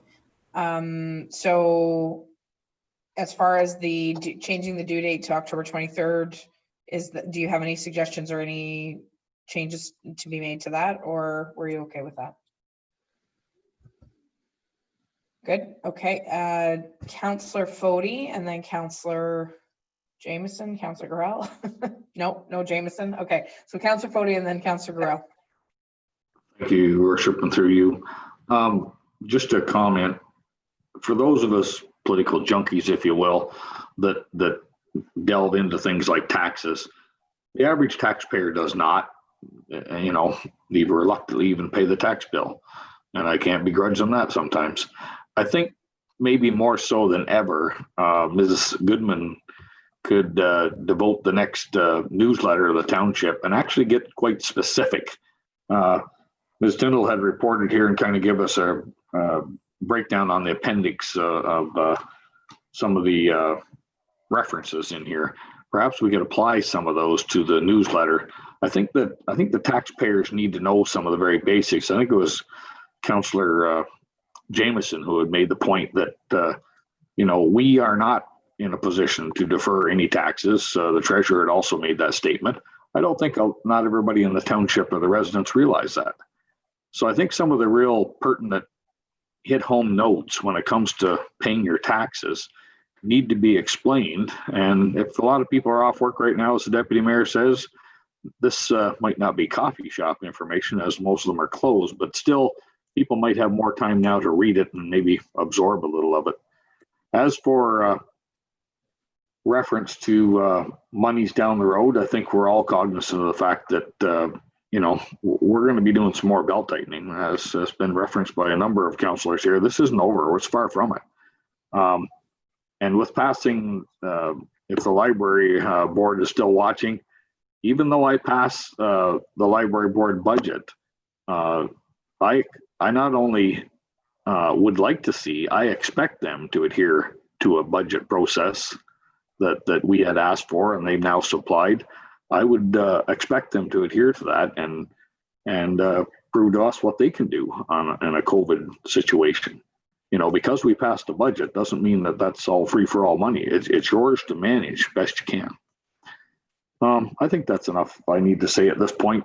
Kate, I'll take this opportunity to say to you again, as I have sometimes in the past, the way you present a budget or anything to do with finances in our township, it makes me swell to the point I feel like I'm an accountant myself. And it gives me great confidence when I go through this at home and feel like, I'm starting off about 4 or 5 notches higher than I would expect to. So thank you. Thank you, Councillor Fody. Councillor Gorell? Thank you. I just wanted to make a note in Councillor Fody mentioned newsletter items regarding update on some general information about taxation. In the report that's coming up, FN 016, Kate has put together some nice words in there about tax policy, and you wouldn't have to go, unless you really want to get into it, which I don't think most people want to go that deep. I think it covers a lot of those areas. That's my first comment. Secondly, on this business of date deferral of tax, I'm curious, we have commercial, residential, farm broken down. Do we have a sense of, I can certainly see commercial taxes being very challenging, but I just wonder if we had a sense of who it is that we're benefiting. I'm not by any means against deferral of tax, but you still have to pay your tax. And at the end of the day, I'm not sure it just accrues pressure at the household and so on. So I just wondered I like the approach of a phone call and so on, and instituting a tax repayment plan. So by deferring by 5 weeks, and then these questions come to us, now it's Christmas time of next year, and we're just starting to deal with these issues. They're going to come if they're going to come. You know what I mean? If someone is going to have trouble, they're going to have trouble in September, or they're going to have trouble in October. So I'm not sure that the deferral, as sweet as it sounds like a great political stance to take. But realistically, I'm not sure it's the way to go. Commercial businesses, they can come and talk. They know how to talk about taxes. They understand that. A household might be saying, gosh, I'm living paycheck to paycheck here or whatever. Does that really help that we're deferring 5 weeks, or are they just up to their knees now? I'm not sure about this. I really have mixed feelings. Politically expedient, yep. Helpful, not sure. Thank you. Okay, Councillor Fody, and then we're going to wrap this discussion up. Thank you, Your Worship. Through you, Councillor Olkey had mentioned earlier about maybe a split payment. Deputy Mayor Lackey would like to be best to answer this. Did we not have that one time in their township, a 3-time payment per year? Seems to me we did. Thank you, and through you, Your Worship, I believe we did. Yeah, we did. Councillor Jameson, do you want to weigh in? We'll just wait till you're on mute. I apologize. I know we're belaboring it, but I have to turn to Councillor Gorell's very eloquent statement about you're just delaying the inevitable. And also when you start to push it later in October, you're also start dealing with the pressures going into the year end for people and other things that they start to consider. So first, I just based on what I'm hearing, I like the idea of moving ahead business as usual in that respect. But to the treasurer's point about working with people on a case by case basis as it arises may be the most gentle way of dealing with the challenge that some individuals will face. So I defer to Councillor Gorell's very good point. So to wrap up the discussion that we've heard so far on this particular motion, would it be more, while I can appreciate that we want to provide relief for those who need it most, what if we went back to option one, which is leaving the date the way it is with our regular scheduled date, but have a clause or an offer out there to anyone who makes a call in or an email to say, I need to spread this payment over the next 4 months, that we'll honor it and not charge any interest if they're willing to call in and make up that arrangement. Because I don't want to seem unkind as a municipality and unfeeling to those who are suffering the most. But I think, as Councillor Jameson said, Councillor Gorell put it eloquently, delaying the inevitable will only delay the inevitable. So we don't want people to get any further behind, and they don't want to get further behind. But if we can alleviate the interest and penalties for those people who call in with sincere wish to make their commitment, which most people who have mortgages, their taxes are paid along with their mortgages, just as an aside. So I think that and I know that even for people who have deferred mortgage payments, the institutional lenders have continued to take taxes. So the tax payments will still continue to be made, even though they might not have had to make their mortgage payments over the last while, just for interest's sake. So am I hearing that correct from the consensus of the group? Because the motion as it is on the floor is option 2, to defer to the 28th or the 23rd of October, whereas option 1 was to leave the date, which I believe is September 20 something. Sorry, I don't have it up in front of me. I'm looking at all your beautiful faces, so. Councillor Maybe.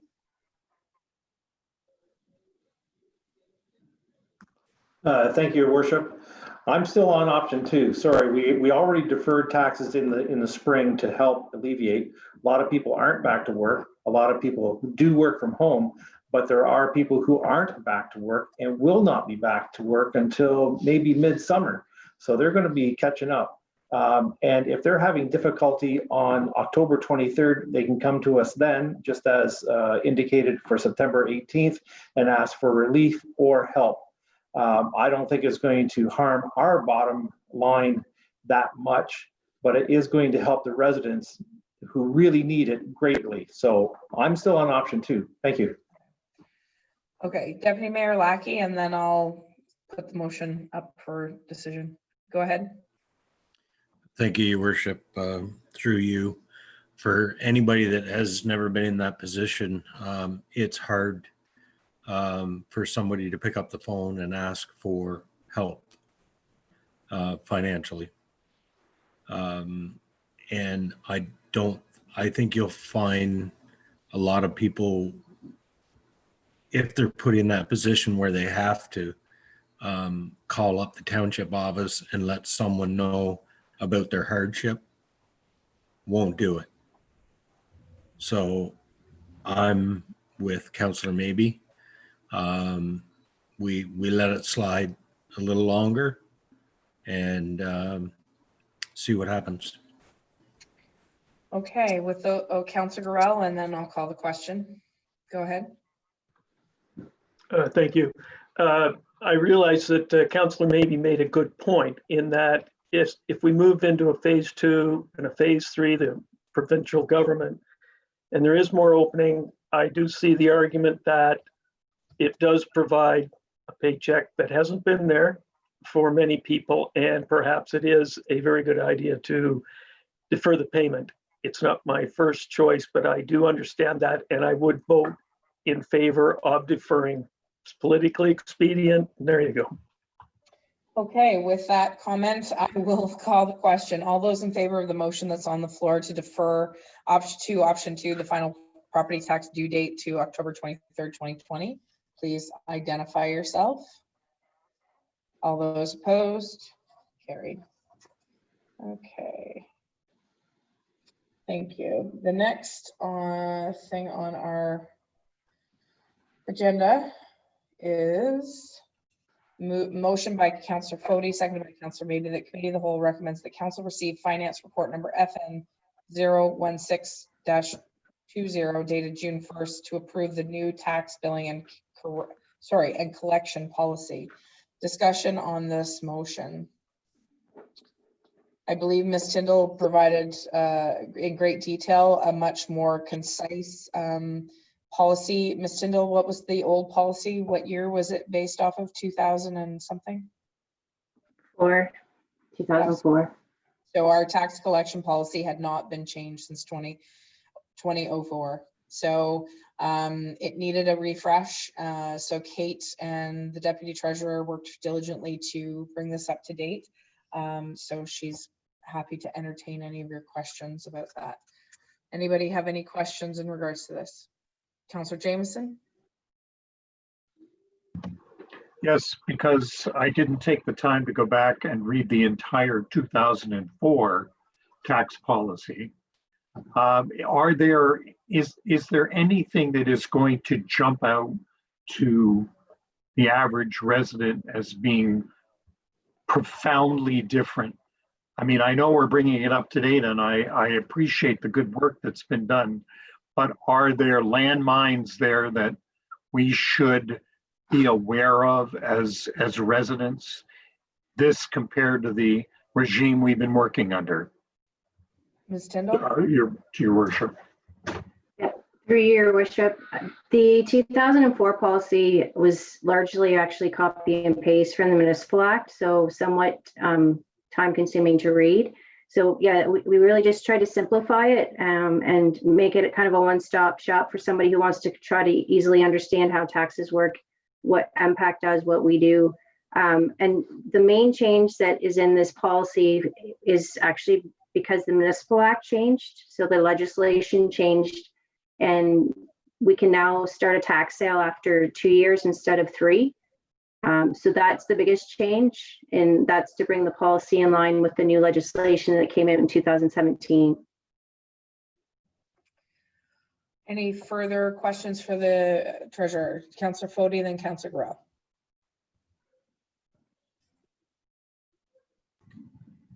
Thank you, Your Worship. Through you to Ms. Tyndall, that new policy change of property sale in 2 years, is that provincial or federal?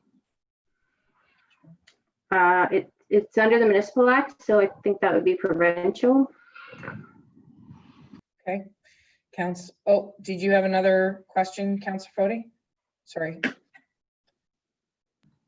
There we go. Sorry, thank you. With that answer, yes, I do. That's a little bit scary maybe to some people, especially given our current situation that we just voted on. I mean, the people to think that their properties are in a arrear sales position in 24 months.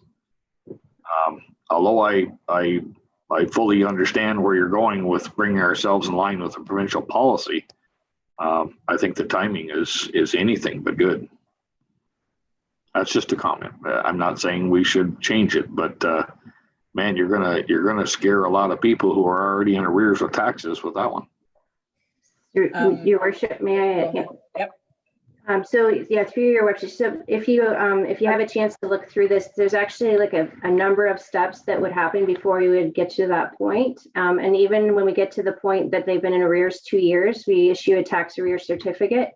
And then they have an opportunity, I think it's a year after that. I think it's a significant amount of time that if they, again, make a payment arrangement with us in a specified manner, and that we would cancel the arrear certificate. So it might sound scary in a sense, but it actually is quite a long drawn out process. And again, we don't want to get to that step with taxpayers. So what we really want to do is try to be more proactive and having some focus on this policy. And then hopefully the deputy treasurer, we're trying to kind of realign some of her work so she'll have more time to actually spend on collections, that we can proactively help people and not get to that point. And there are, like, if you read through all the steps, and if you happen to want to read the municipal act, it lays it all out as well, that it's quite a long process. So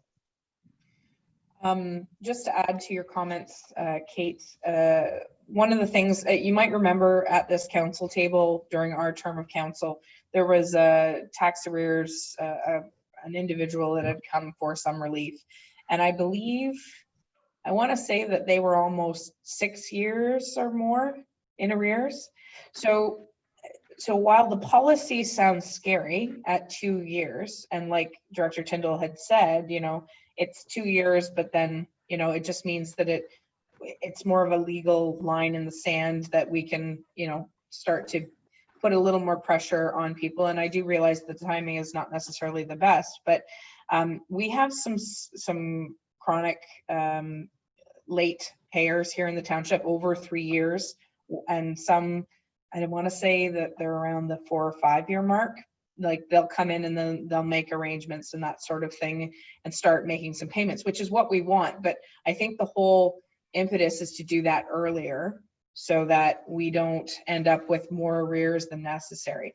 But that's just my own take on it. It was one of the things that I had discussed with the deputy treasurer before our treasurer had come in. It was a concern of mine that we had a number of people who were a long time, not just the 3 years, like it was 5, 6 years. So anyways, but I think that's also an internal function that Kate is getting a better handle on as well, because without having a treasurer for a few years, that created some challenges as well. So now there's more focus on some of these things. So sorry, Councillor Maybe, you had a question?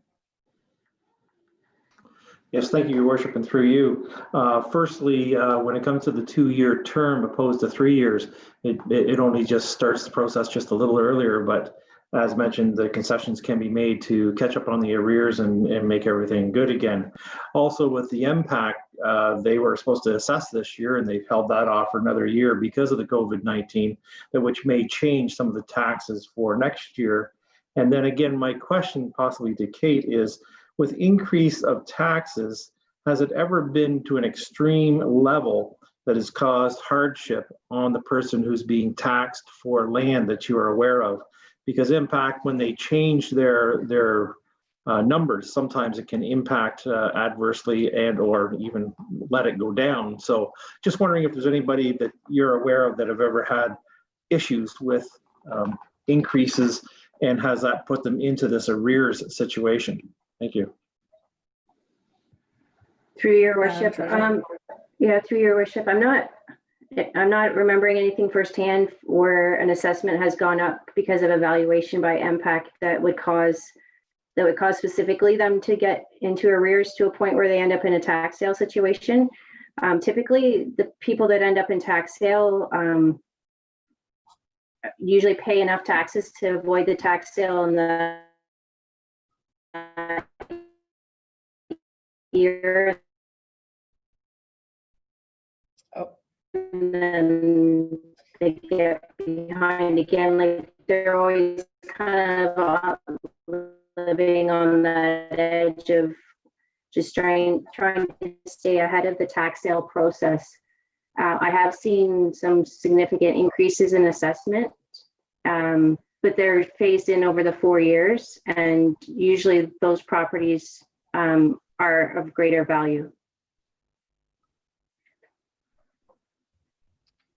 Okay, and further questions for the treasurer, Councillor Gorell?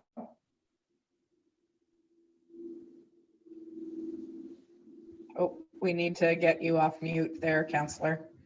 Sorry. Thank you. Through you, Your There we Worship. go. I'd like to thank Kate for doing a pretty nice job on this. It's very readable, unlike the Municipal Act. However, I just want to add that perhaps, I'm not sure if it's necessary, but my gut instinct is it is. we should put a clause in there because the Municipal Act, the Assessment Act, and taxation in general is such a broad subject, and you've done a great job of highlighting billing and so on. I think we should put a clause in there that says, and we can defer to the Municipal Act as required, because there are many, many clauses in there, which I'm sure you're aware of, and I've read a bunch of them in the last few weeks, that don't come up in this. You know, there's all kinds of little tweaks that are available to municipal governments, even lower tier. Unfortunately, it takes agreement from an upper tier government, which would be challenging. But I think we just need a little clause in there, perhaps, that says, and any other Municipal Act clause that we deem necessary at the time, just to open up those possibilities. Because we can also offer, as you're well aware, very rarely used apparently, but we can offer, what is it called, hardship, unrequired hardship or something is the name of it. Municipalities rarely use it, but it's in there. So one never knows. I would just add a clause. I don't know how to word it, but I would put a clause in there. Thank you. Yeah, I think that's a great point, and I would probably defer to the CAO to help me with that clause. Thanks, Kate. Yeah. CAO, you wanted to add something? Yes, thank you, Your Worship, through you. Of course, all of our policies have to comply with law. So by inference, we have to administer our tax collection bylaw in accordance with the Municipal Act. So it's almost stating, you know, if we put a clause in there that we're going to follow the Municipal Act, it's something we have to do anyway, Councillor. So I would be, you know, we could look at putting something in there, but it really isn't going to have a whole lot of effect. The other thing, you're quite correct. There is some sections in there for undue hardship. I think it's section 365 of the Municipal Act, and it requires for a lower tier government, if it does offer that, it has to have consensus with the upper tier government, or else the full burden of any relief given falls entirely upon the township. So, and this is something that we have explored with the county, and the indications are they don't entertain this kind of thing. It's an administrative burden to offer such a program, and that's why an awful lot of lower tiers and even single tier municipalities don't offer this. It's full of subjectivity. It can get us into an awful lot of trouble from a legal standpoint, and it takes up an awful lot of resources to administer. So that's why you don't see that used very often. Thank you. Councillor Burrell?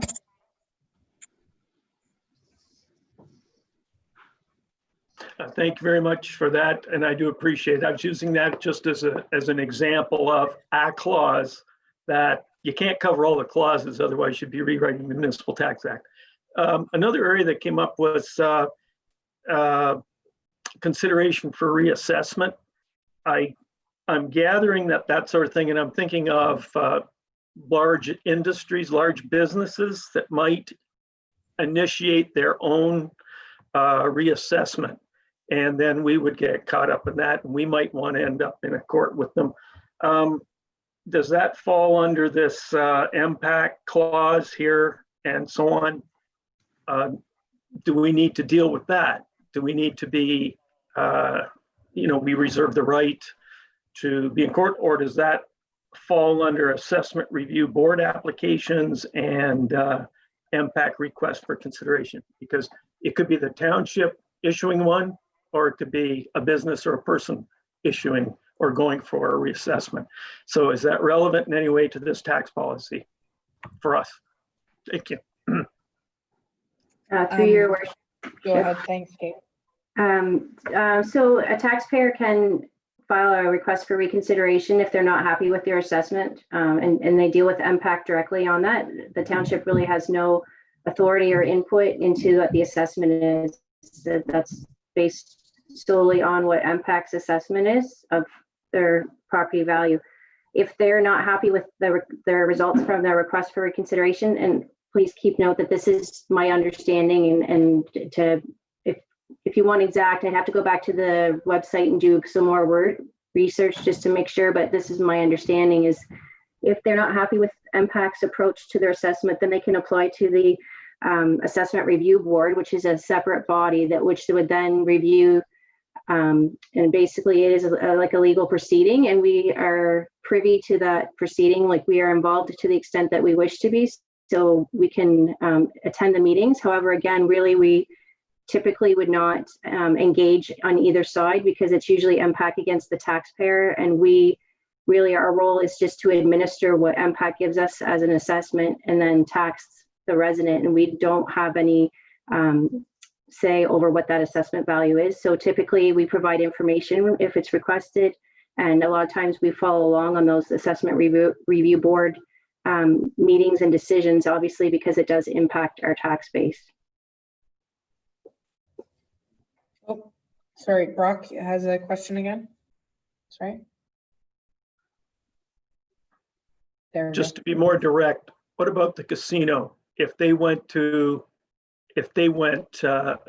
all the appeals, and that's a big business in our township, does this tax policy, again, is it in the impact section? Is it in the assessment review section that if a commercial business goes for reassessment, that puts us in a position of, we're not going to be quiet about that necessarily. We might want to speak up and say, put in our 2 bits about a commercial business like that going for a tax break, which I've heard might be the case. Thank you. I don't think that we have, I just going back to Kate, and Kate, you will probably have to research it, but I believe that the appeal, the request for reconsideration, and then the appeal board are independent and do not ask for input, because all they do is they look at comparable properties in other jurisdictions that have, and they look at land value, and there's a number of different factors they look at. It has nothing to do with our tax rates or what have you. I'm pretty sure that we don't have a say in that, or at least I've never heard of it. Kate, maybe you could do a little research and then help clarify that for Councillor Gorell. Yeah, through your worship. Yeah, we don't. So the casino has a review. They've appealed their assessment right now. So I think we've provided information, and actually the county is involved when it comes to these type of situations, and we have a lawyer involved that's helping us, that's an expert in these type of proceedings. So we do deal with them, but we can't so much as fight it, in the sense that they do base it on either commercial sales comparing to other commercial properties of similar and like fashion, or they're looking at resale values or other things. So unfortunately, we don't really, we're not given a chance to really give an opinion in terms of what the impact is on our tax levy or in our tax base. So the motion that's on the floor is in regards to the policy that's being presented and to approve the new tax billing and collection policy. Are there any further questions in regards to this tax collection policy? Seeing none, I'll call the question. All those in favor of accepting the new tax billing, sorry, I've got 2. Did somebody try to speak there? Okay, everyone is in favor of that. All those opposed?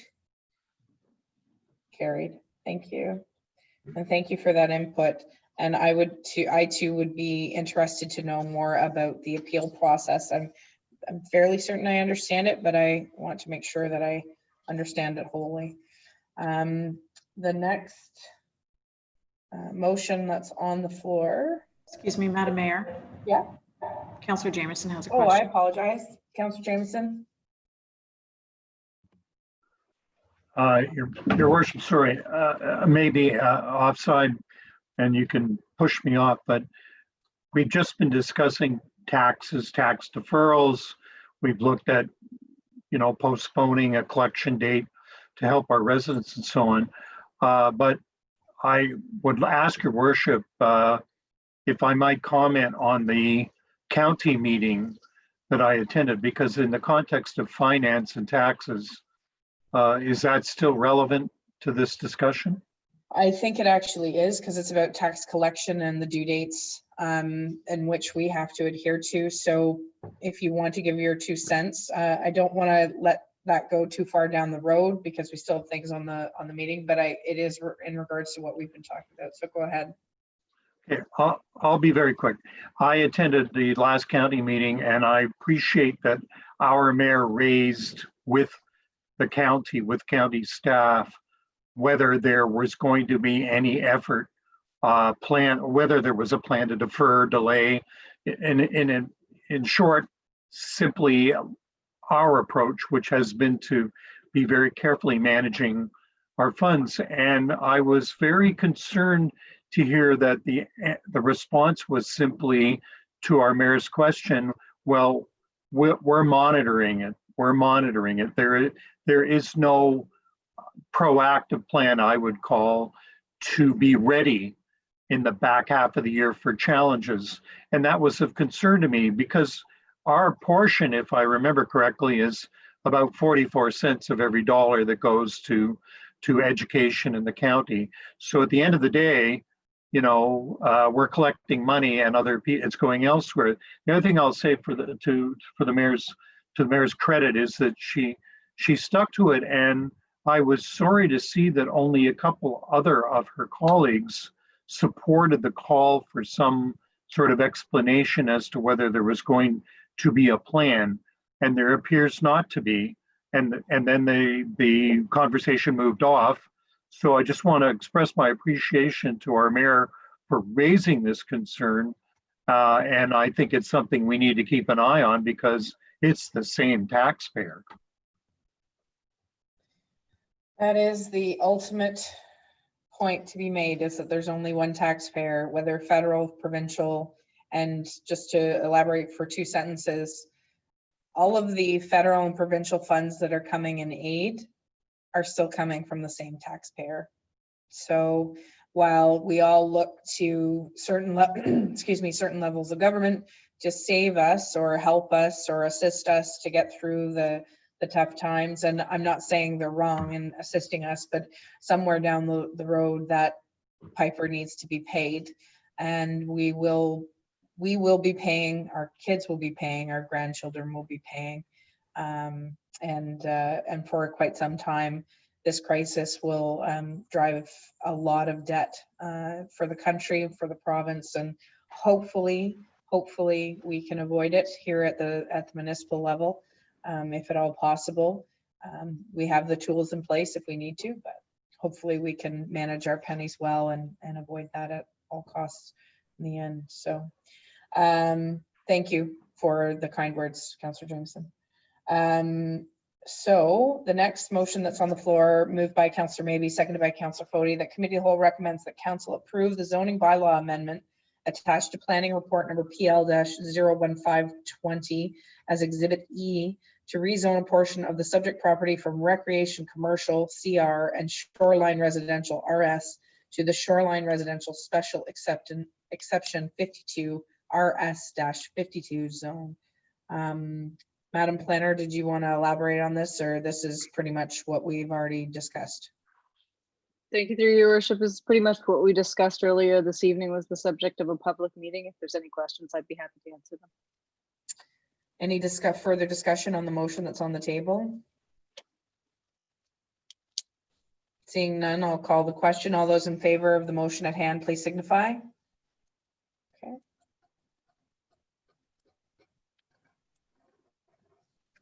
Okay, the motion carries. Thank you very much.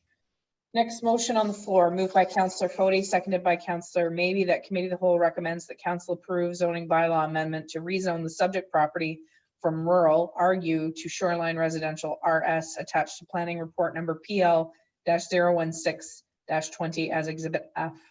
Any further discussion, Madam Planner? I think it's the same one that we saw tonight. Just want to make sure the numbers are not flipped or switched. Any further questions? It was nice to hear the people speaking in favor of it and talking about good stewards of the land this evening. So I appreciate those people who joined us on that to have their say. So all those in favor of the motion at hand, please signify. All those opposed, carried. Okay, so next on the staff report list is operations report number OPR -012-20, request for speed limit reduction. So moved by Councillor Maybe, seconded by Councillor Foti, that committee of the whole recommends that council approve the reduction to the posted speed limit on Hague Road from 80 kilometers an hour to 60 kilometers an hour. And that committee of the whole recommends that the appropriate bylaws be prepared for council's consideration. And further, that the committee of the whole recommends that council authorize the purchase of 2 pole mountable roadside digital speed readouts to be funded from the Infrastructure Capital Reserve. I'll ask Director Goheen to speak to this first before I take any questions so that he can provide a little more context. Thank you. Thank you, Your Worship, and through you. This is the first request that I've seen come through during my time here at the township. So I've applied sort of what I consider the appropriate review of that request. And it's, I believe, relatively self-explanatory. But I will add that a review of the posted speed limits within the township is on my work plan for the operations department, as there are a number of roadways in the township that I feel that the posted speeds just simply don't make sense. And so I'll be bringing something forward before this council at some point this year to start chipping away at some of those and reviewing some that we deem to be of higher priority and for council's consideration. Thank you. Questions on this report, Councillor Foti and then Councillor Maybe. Thank you, through your worship, to our Director of Operations. What spearheaded this? Was this one resident? Was it a group? I'm just curious as to what brought this forward. Your Worship, through you to Councillor Foti, this was a resident, Mr. Nelligan is his name, and he had indicated to us that he had put the request forward through the years and did not receive a response from councillor staff. So this is something that this particular gentleman has been trying to get going for a number of years, and that's why it's before you today. Councillor Foti, follow up. Yes, thank you, Your Worship. With that in mind, you know, it's a nice request, I guess, if it suits your agenda. I can tell you there's some timely school buses that wouldn't see it the same. I have a real issue with a request like this where it affects, in particular, Hague Road. I wouldn't know what the math is, but I'll bet you we're upwards of 4 dozen residents on that road alone. And when you're affecting the people, or that many people on one particular road, to say nothing of the follow-through traffic that my wife and myself take, as well as many others in the township, I would like to see, if we're going to go down this road with this type of presentation for any speed limit on any road in our township, I think the residents of that road in particular need to weigh in on an actual count basis. You know what I mean? I mean, we need to ask each and every resident of that road, not anybody else on any other road, ask the residents of that road what they want. And we need to set a criteria, if you will, that we need to come up with a yes number of 70% or such before we move forward. I have nothing against this gentleman, but I am not in favor of changing speed limits at the request of one. I mean, are we going to do the same if it goes the other way? I got residents who love to see Sand Bay at 80 kilometers an hour. You do well to make some of our corners at 25. But I mean, just to give an opposition view. But that's enough. I'll leave it at that for now. Councillor Goheen, or sorry, Director Goheen. Sorry, Your Worship. It's a good point. And so certainly as part of any future requests, typically those are required to come through as full-on petitions of a given roadway. Obviously, that can be challenging as well with some of our folks that may not be around at certain times of year and this sort of thing. But I will add that quite a few folks, we hand delivered, by the way, notices to each mailbox on Hague Road, soliciting comment on this initiative. And we did receive overwhelmingly favorable support to reducing the speed limit. So it's a great question, Councillor Foti, and thank you for having that information to back it up. Councillor Goheen, just as an aside, since I've become mayor, I've received at least no less than 3 calls from 3 different residents, and not the one that brought it forward, asking about this, about safety, about walking on the side of the road, that it hasn't been safe because of people driving extraordinary, well over 80 in most cases. So anyways, but the point is well taken, that we have to make sure that we're using the same consistent approach. So Deputy Mayor Lackey, then Councillor Mabey.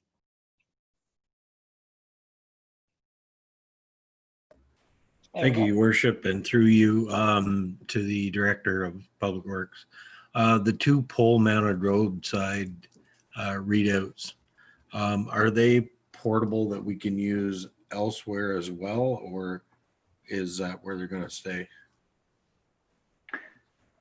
Your Worship, through you, Deputy Mayor, you were cutting out a bit, but I think I get it. The ones we're looking to source are movable. They're not a trailer mounted. We don't see those much anymore, but they are a pole mounted, and our preference is, of course, to try to find a hydro pole to mount them to that's near to the road that can pick up the speeds of the vehicles. But they can be mounted on other types of signs, temporarily sort of wood poles. It really depends how long we feel we need to have those in place. But no, they are movable. They are not hardwired. They'll be solar powered and very typical to what you'd see even just nearby to us there on the county road in Mallory Town. That one there is quite similar. Perfect. Thank you very much. Any further discussion on this motion? Councillor Mabey, and then Councillor Grell. I apologize. Didn't mean to forget about you. Anyways, thank you, Madam Mayor, and through you to Mr. Goheen. I do believe, and I see it indicated in your notes there, that there is a bylaw that's on the books that most municipal roads should be 60K. And I know that last year I had a call from a resident on Cliff Road, and at that particular moment there were crews out doing it. So that road was posted at 50, which, because it's a little less of a municipal road, or the traffic load is less, as well as the 80 Ks, at which most people think is just a normal speed for any road. So if the road is not posted in some fashion, I believe that our due diligence is being lost in trying to ensure the safety of all the residents. And even on Hague Road at the east end, with the buildup that has happened over the last few years and the number of children and people that do walk their dogs, because I have happened to go down that road quite often, a little bit of a reduction, I believe, is our due diligence to try to mitigate any issues happening. And at least if it's posted, then it can be enforced.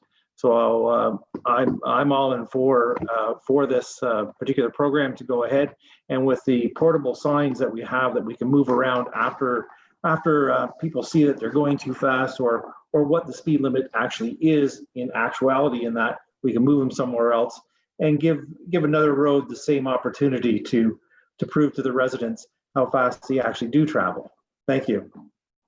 Director Goheen, and then we'll take Councillor Grell's question. Thank you, Your Worship, through you. Just to touch on a couple of those points.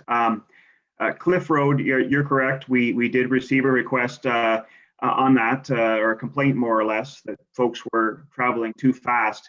And in the bylaw, it is bylawed at 50. And I wouldn't imagine that if I analyze that road as I did Hague, that 50 would be the speed that it was indicated. I'll put it that way. But all of us who have our licenses know that in an area that's not built up, 80K is the speed, and in an area that is, it's 50. So we're all required to know that. Yes, we could sign every 80K road that's currently unposted, but those costs can add up pretty quickly to get those done. So, and we are looking to purchase at least one of those new digital signs that has the capability of recording and logging both volume and speed, so that we can do our own assessments without needing to get the OPP involved in the future. That's quite helpful, we find. They're more expensive than the other type, but we feel that they could be advantageous to help us with proving out whether or not we're actually seeing a benefit to these reductions. Thank you. Councillor Gorell? Thank you. Through you, Your Worship, to Adam. Are those, is that a sole source, Adam? And do they come with some kind of a guarantee, or do we have to write up some kind of a maintenance plan for them? I don't know how robust they are. I see them often. They look like a good idea, but is it sole source? Thanks. Your Worship, through you to Councillor Gorell, we will not single source them. They're made by all sorts of different vendors, and we're putting together our shopping list now to see what's out there, and because some of them actually communicate with the cloud and all sorts of things. So we want to make sure that that we're getting something that has a decent warranty and it's high enough quality that we're getting our money's worth out of these things. Perfect. Thank you. Any further discussion on this motion? Councillor Foti? Thank you, Your Worship, through you. While we're on the subject, I have no problem with changing the speed limit if that's the wish of the larger majority of the residents on Hague Road. Are we going to touch on developing a set policy on a percentile, if you will, of who governs the decision-making on speeds of their roads? Just a question, because once we leave this, we're liable to come back to it another day, another year, with perhaps a different speed limit on a different road. Or are we going to do it? Are we going to do it on a case-by-case basis based on the road? I think based on what was already discussed earlier, Director Goheen, that you were looking at creating a policy. It's not been created as of yet in regards to how you want to attack these as they come in. I think that's what I sort of heard you infer, but I shouldn't put words in your mouth. No problem, Your Worship. I can speak to that. I did find a document of some sort in our systems when I was looking for the bylaws when I wrote the report recently. And there is a policy of some sort from 2015, I believe. Not terribly robust, but so certainly I could look at bringing that back as a mechanism that we can use to formalize sort of the process that we use in this case, but to require again a decent petition of a certain amount of addresses or lots on a given stretch of road, because I know a lot of municipalities struggle with this because they receive so many requests and that it becomes onerous on the staff to process them. Some municipalities actually have a deadline of October 1st or something like that every year where these requests are received and processed. So certainly I've only received one in 2.5 years, so I wouldn't consider that to be a high volume. But now that this one's gone through, perhaps there will be more that percolate. So we'll address it through that. Perhaps this could be added to the action list for the senior management team to review and bring back to council. Would that be kosher? Okay, so I believe that addresses what you were looking for, Councillor Foti. Perfect. Okay. So we'll go back to the motion at hand, which is in regards to Hague Road, bringing it down from 80 kilometers an hour to 60 kilometers an hour. And it's also purchasing 2 pole mountable roadside digital speed readouts to be funded from infrastructure capital reserve. Any further discussion? Seeing none, I'll call the question. All those in favor, please signify. All those opposed, carried. Thank you very much. I know there will be a number of very happy residents to hear that this is passed. So next on the agenda is other business. Does anybody have any other business to discuss? Councillor Maybe, oh man, Councillor Maybe, Councillor Oakey, and Deputy Mayor Lackey.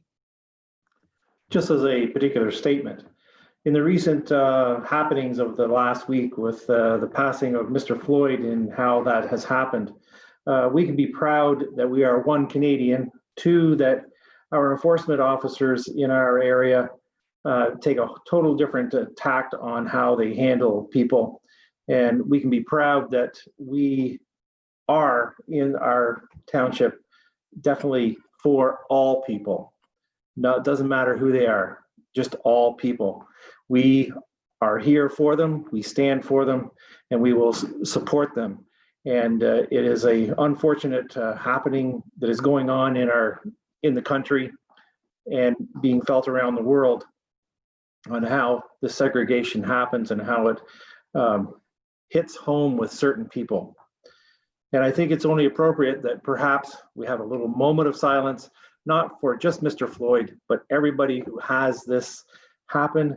And it's just an unfortunate situation that we all need to take a deep breath and realize that we can be better people also, and make sure that this does not happen in our community.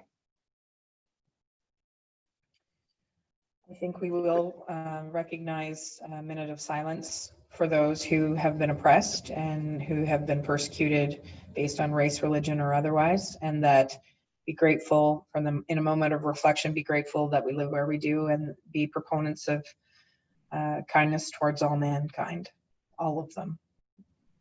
So I'll observe a minute of silence.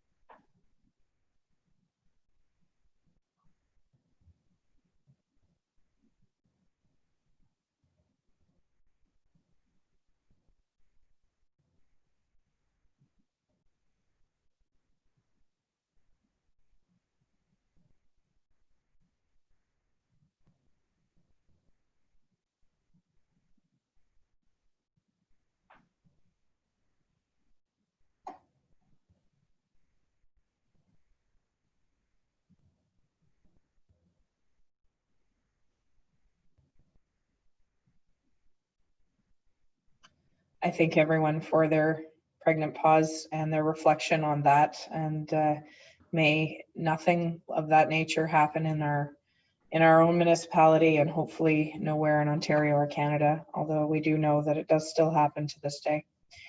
Any other business that needs to, we had hands up, Councillor Oakey and then Deputy Mayor Lackey. Yes, thank you, Your Worship, and through you.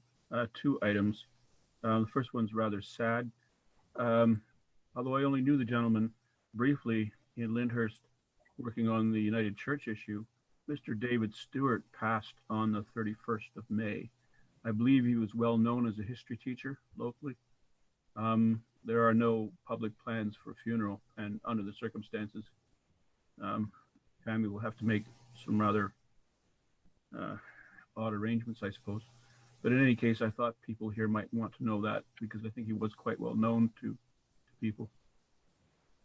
The next item is the Frontenac Arch Biosphere and Cataraqui Regional Conservation Authority.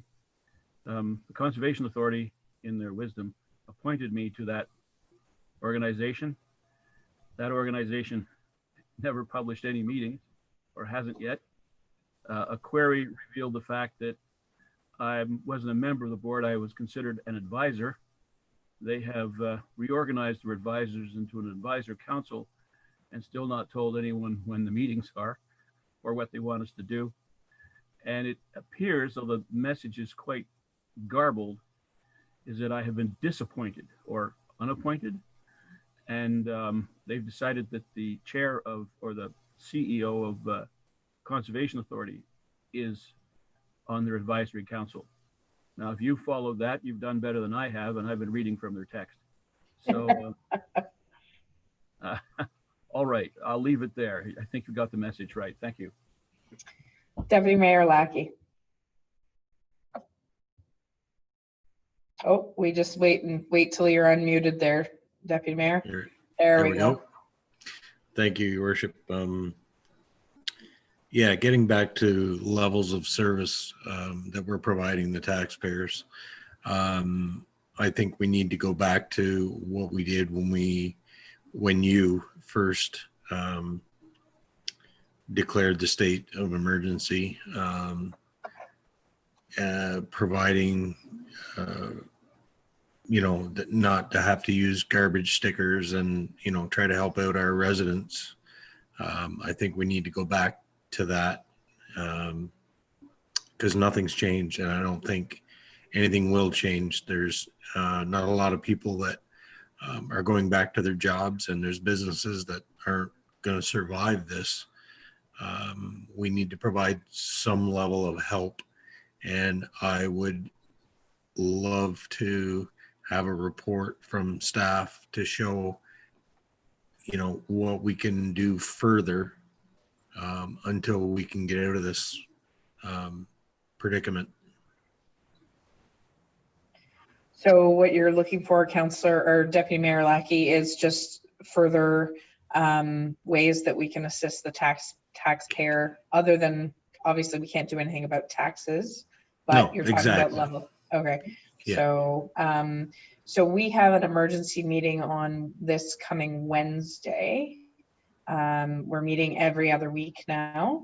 So perhaps we could bring it up at our emergency control group meeting for further discussion, to bring back something to council for recommendation. Would that be sufficient, Deputy Mayor?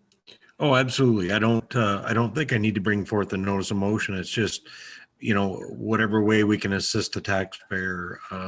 It's a very small way. Garbage tags aren't the end of the world, but if you don't have a job, guess where the trash is going? It's going on the side of the road somewhere. So that's just one of the ways. And if anyone else has any other ideas, bring it forward. Thank you. So if you do have different options you'd like us to discuss, please ensure that you email the CAO prior to Tuesday so that we can put it on the agenda for discussion. Councillor Foti, you had something to add? Thank you, Your Worship. Just a little food for thought for the residents of our township. There's been a lot of negativity toward people assuming a license plate from New York, New Jersey, wherever they are non-Canadian. Might I remind the residents of this township the number of families in our township here alone that are intermarried to U.S. citizens because of the large, in one instance, Fort Drum, New York. I could sit here for the next 15 minutes and name people from our township who spend ample time overseas. I'm sure Councillor Olkey, Major Olkey, could do a much better job of identifying a number of people. But I think we need to get off. Brian maybe aptly gave us an opportunity for a moment of silence. It's this type of rhetoric that leads to this dark hole that Councillor maybe brought us to the moment of silence. Don't assume because there's a New York or a Pennsylvania plate that they're non-Canadian. And the reason I take this to heart, our own daughter and her 3 children and their dog moved back from El Paso, Texas, and they're still isolating under their 2 weeks of self-isolation. And they have a Texas plate, and they are no more Texan than I am. But I just want to give a little food for thought for our residents. Don't jump to assumption because you see a license plate from outside Canada that the resident is as well. Thank you. Duly noted. There are a number of individuals that could not get flights back to Canada and drove up. Maybe they're wintering in the US and they drove back up in their quote unquote US vehicle. But like you say, they are very much Canadians and carry Canadian passports. So I'm glad to hear that they're on Canadian soil. And I'm sure that you're very pleased to have them back as well. Any other business? I just wanted to say something because I don't believe it was brought up, but we also had another passing of a former firefighter in the township. His name was Albert Leadbeater, and he was a resident of the Sealy's Bay area. And he married a wonderful girl from the Lansdowne area. and who has been a very dear friend for years. And Albert was a committed community person, as the rest of the family was, or continues to be.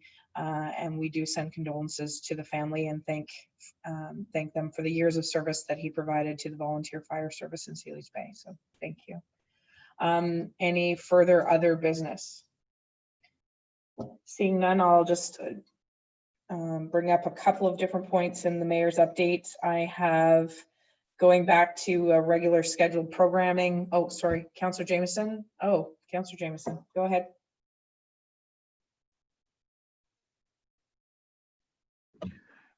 Your worship, with respect to the notice of motion. Oh, sorry, I apologize. I didn't mean to jump over that. Notice of motion. Just one comment to Councillor Fode's comment. My father's family came from Texas.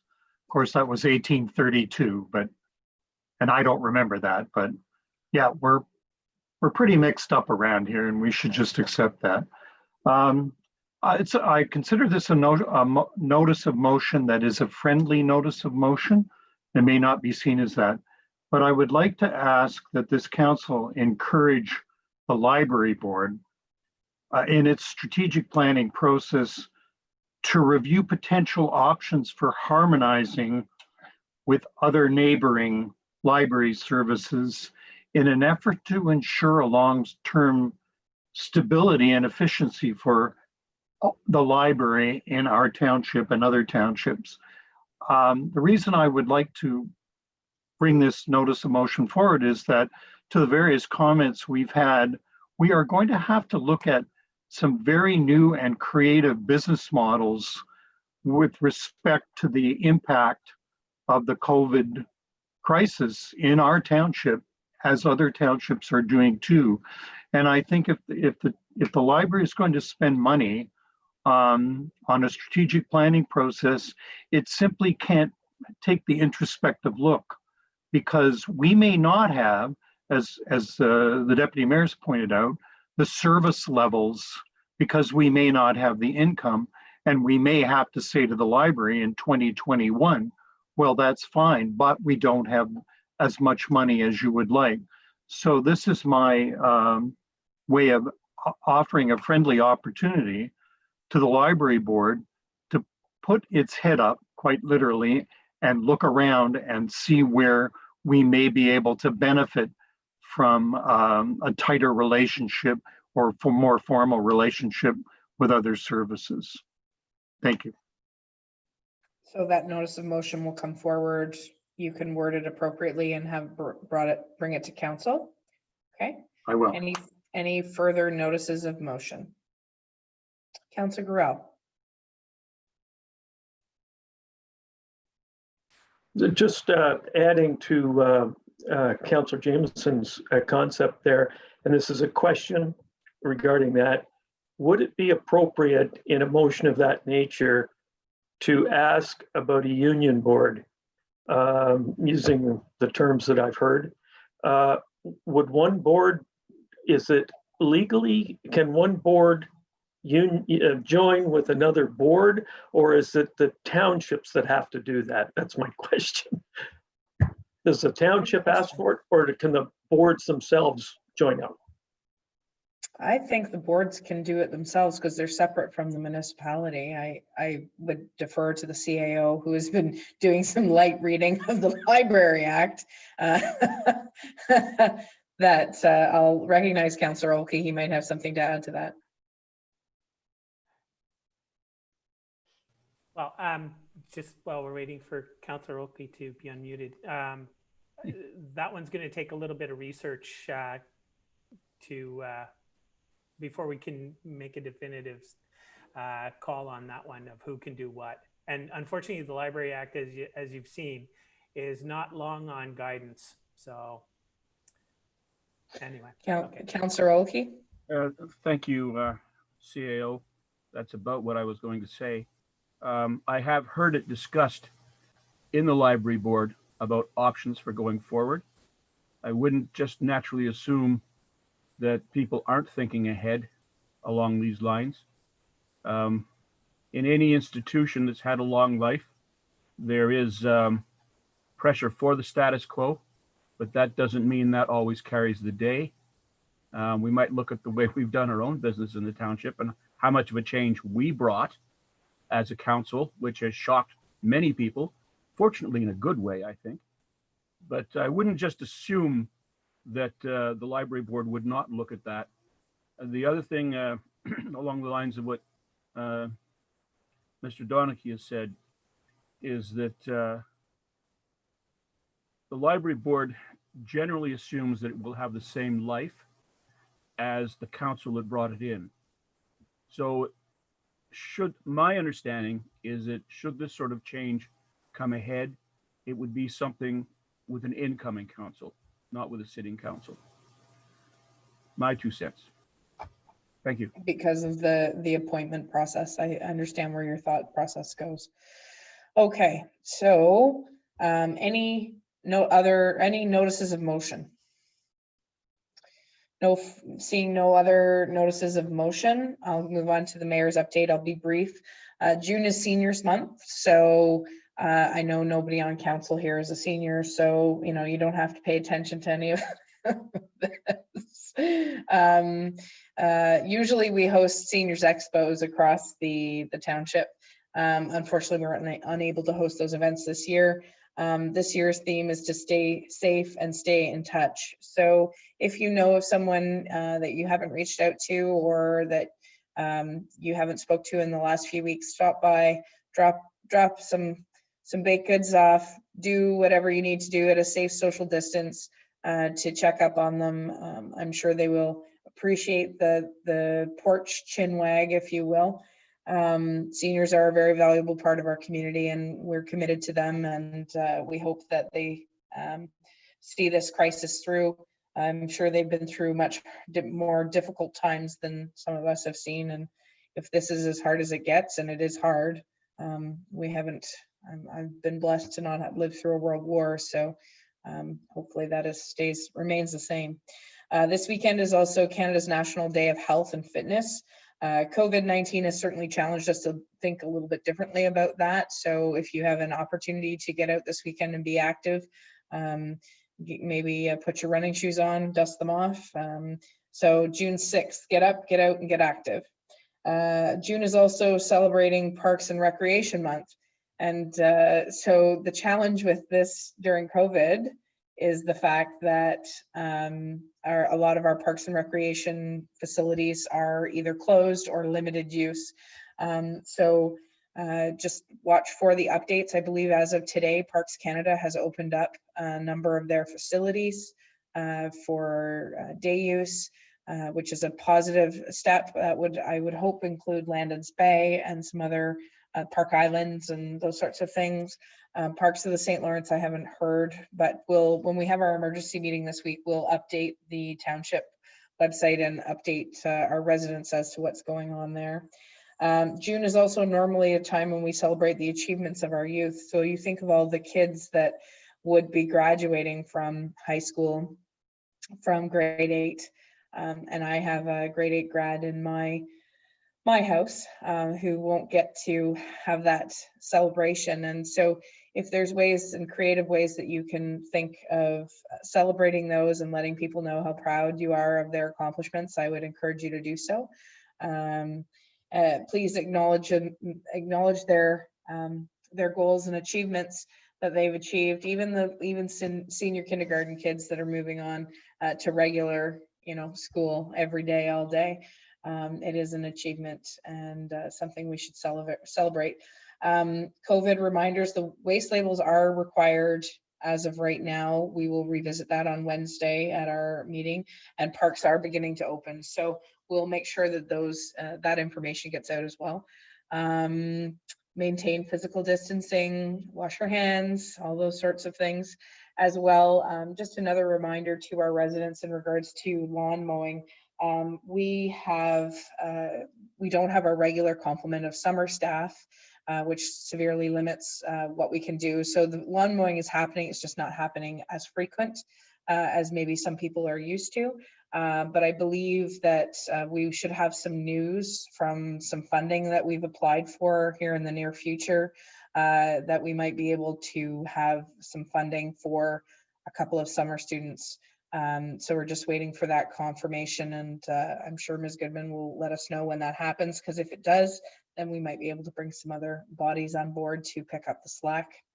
And other than that, I can consistently every day show up here, and it is amazing to me all the different things on a daily basis that are dealt with, both from an operational point of view, financial point of view, Parks and Rec point of view, even though we're going through this crisis. But things are still moving, and the planning department is starting to ratchet up. Of course, everybody's getting very excited to start their projects. So they're still having applications come in on the regular. So if anybody is wondering if applications, and I received a compliment for the director of planning the other day, where she had to meet with someone, went out into the parking lot, stayed a safe social distance away, but had the conversation, was able to rectify the person's concerns, and they were very pleased with that, and I heard about that. So thank you very much, Ms. Venditti, for that. Deputy Mayor Lackey, you have something to add before I close out the meeting? Yes, thank you. You mentioned the parks were starting to open and several other places. Can we touch base with our MPP and see what's happening with the park islands? I believe it was there was an announcement made on the weekend. I'll look it up and I'll send it over to you.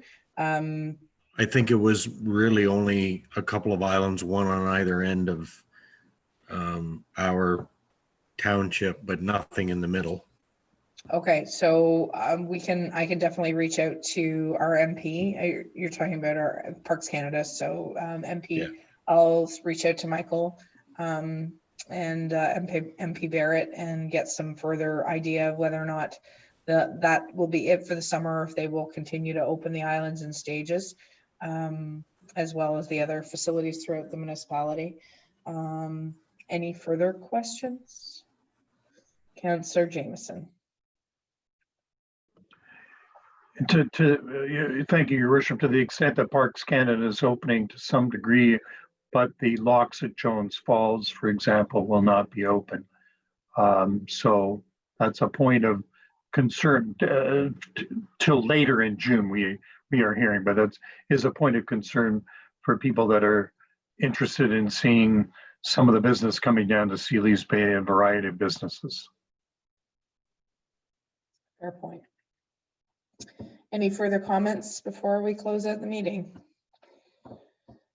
Motion on the floor by Councillor Foti, seconded by Councillor Maybe, that the committee of the whole adjourn. All those in favor, please signify. All those opposed, carried. Thank you, staff. Thank you, councillors. Thank you. Any other guests? No, I think we're good. Thank you, everyone. It was a good meeting. I appreciate your attention.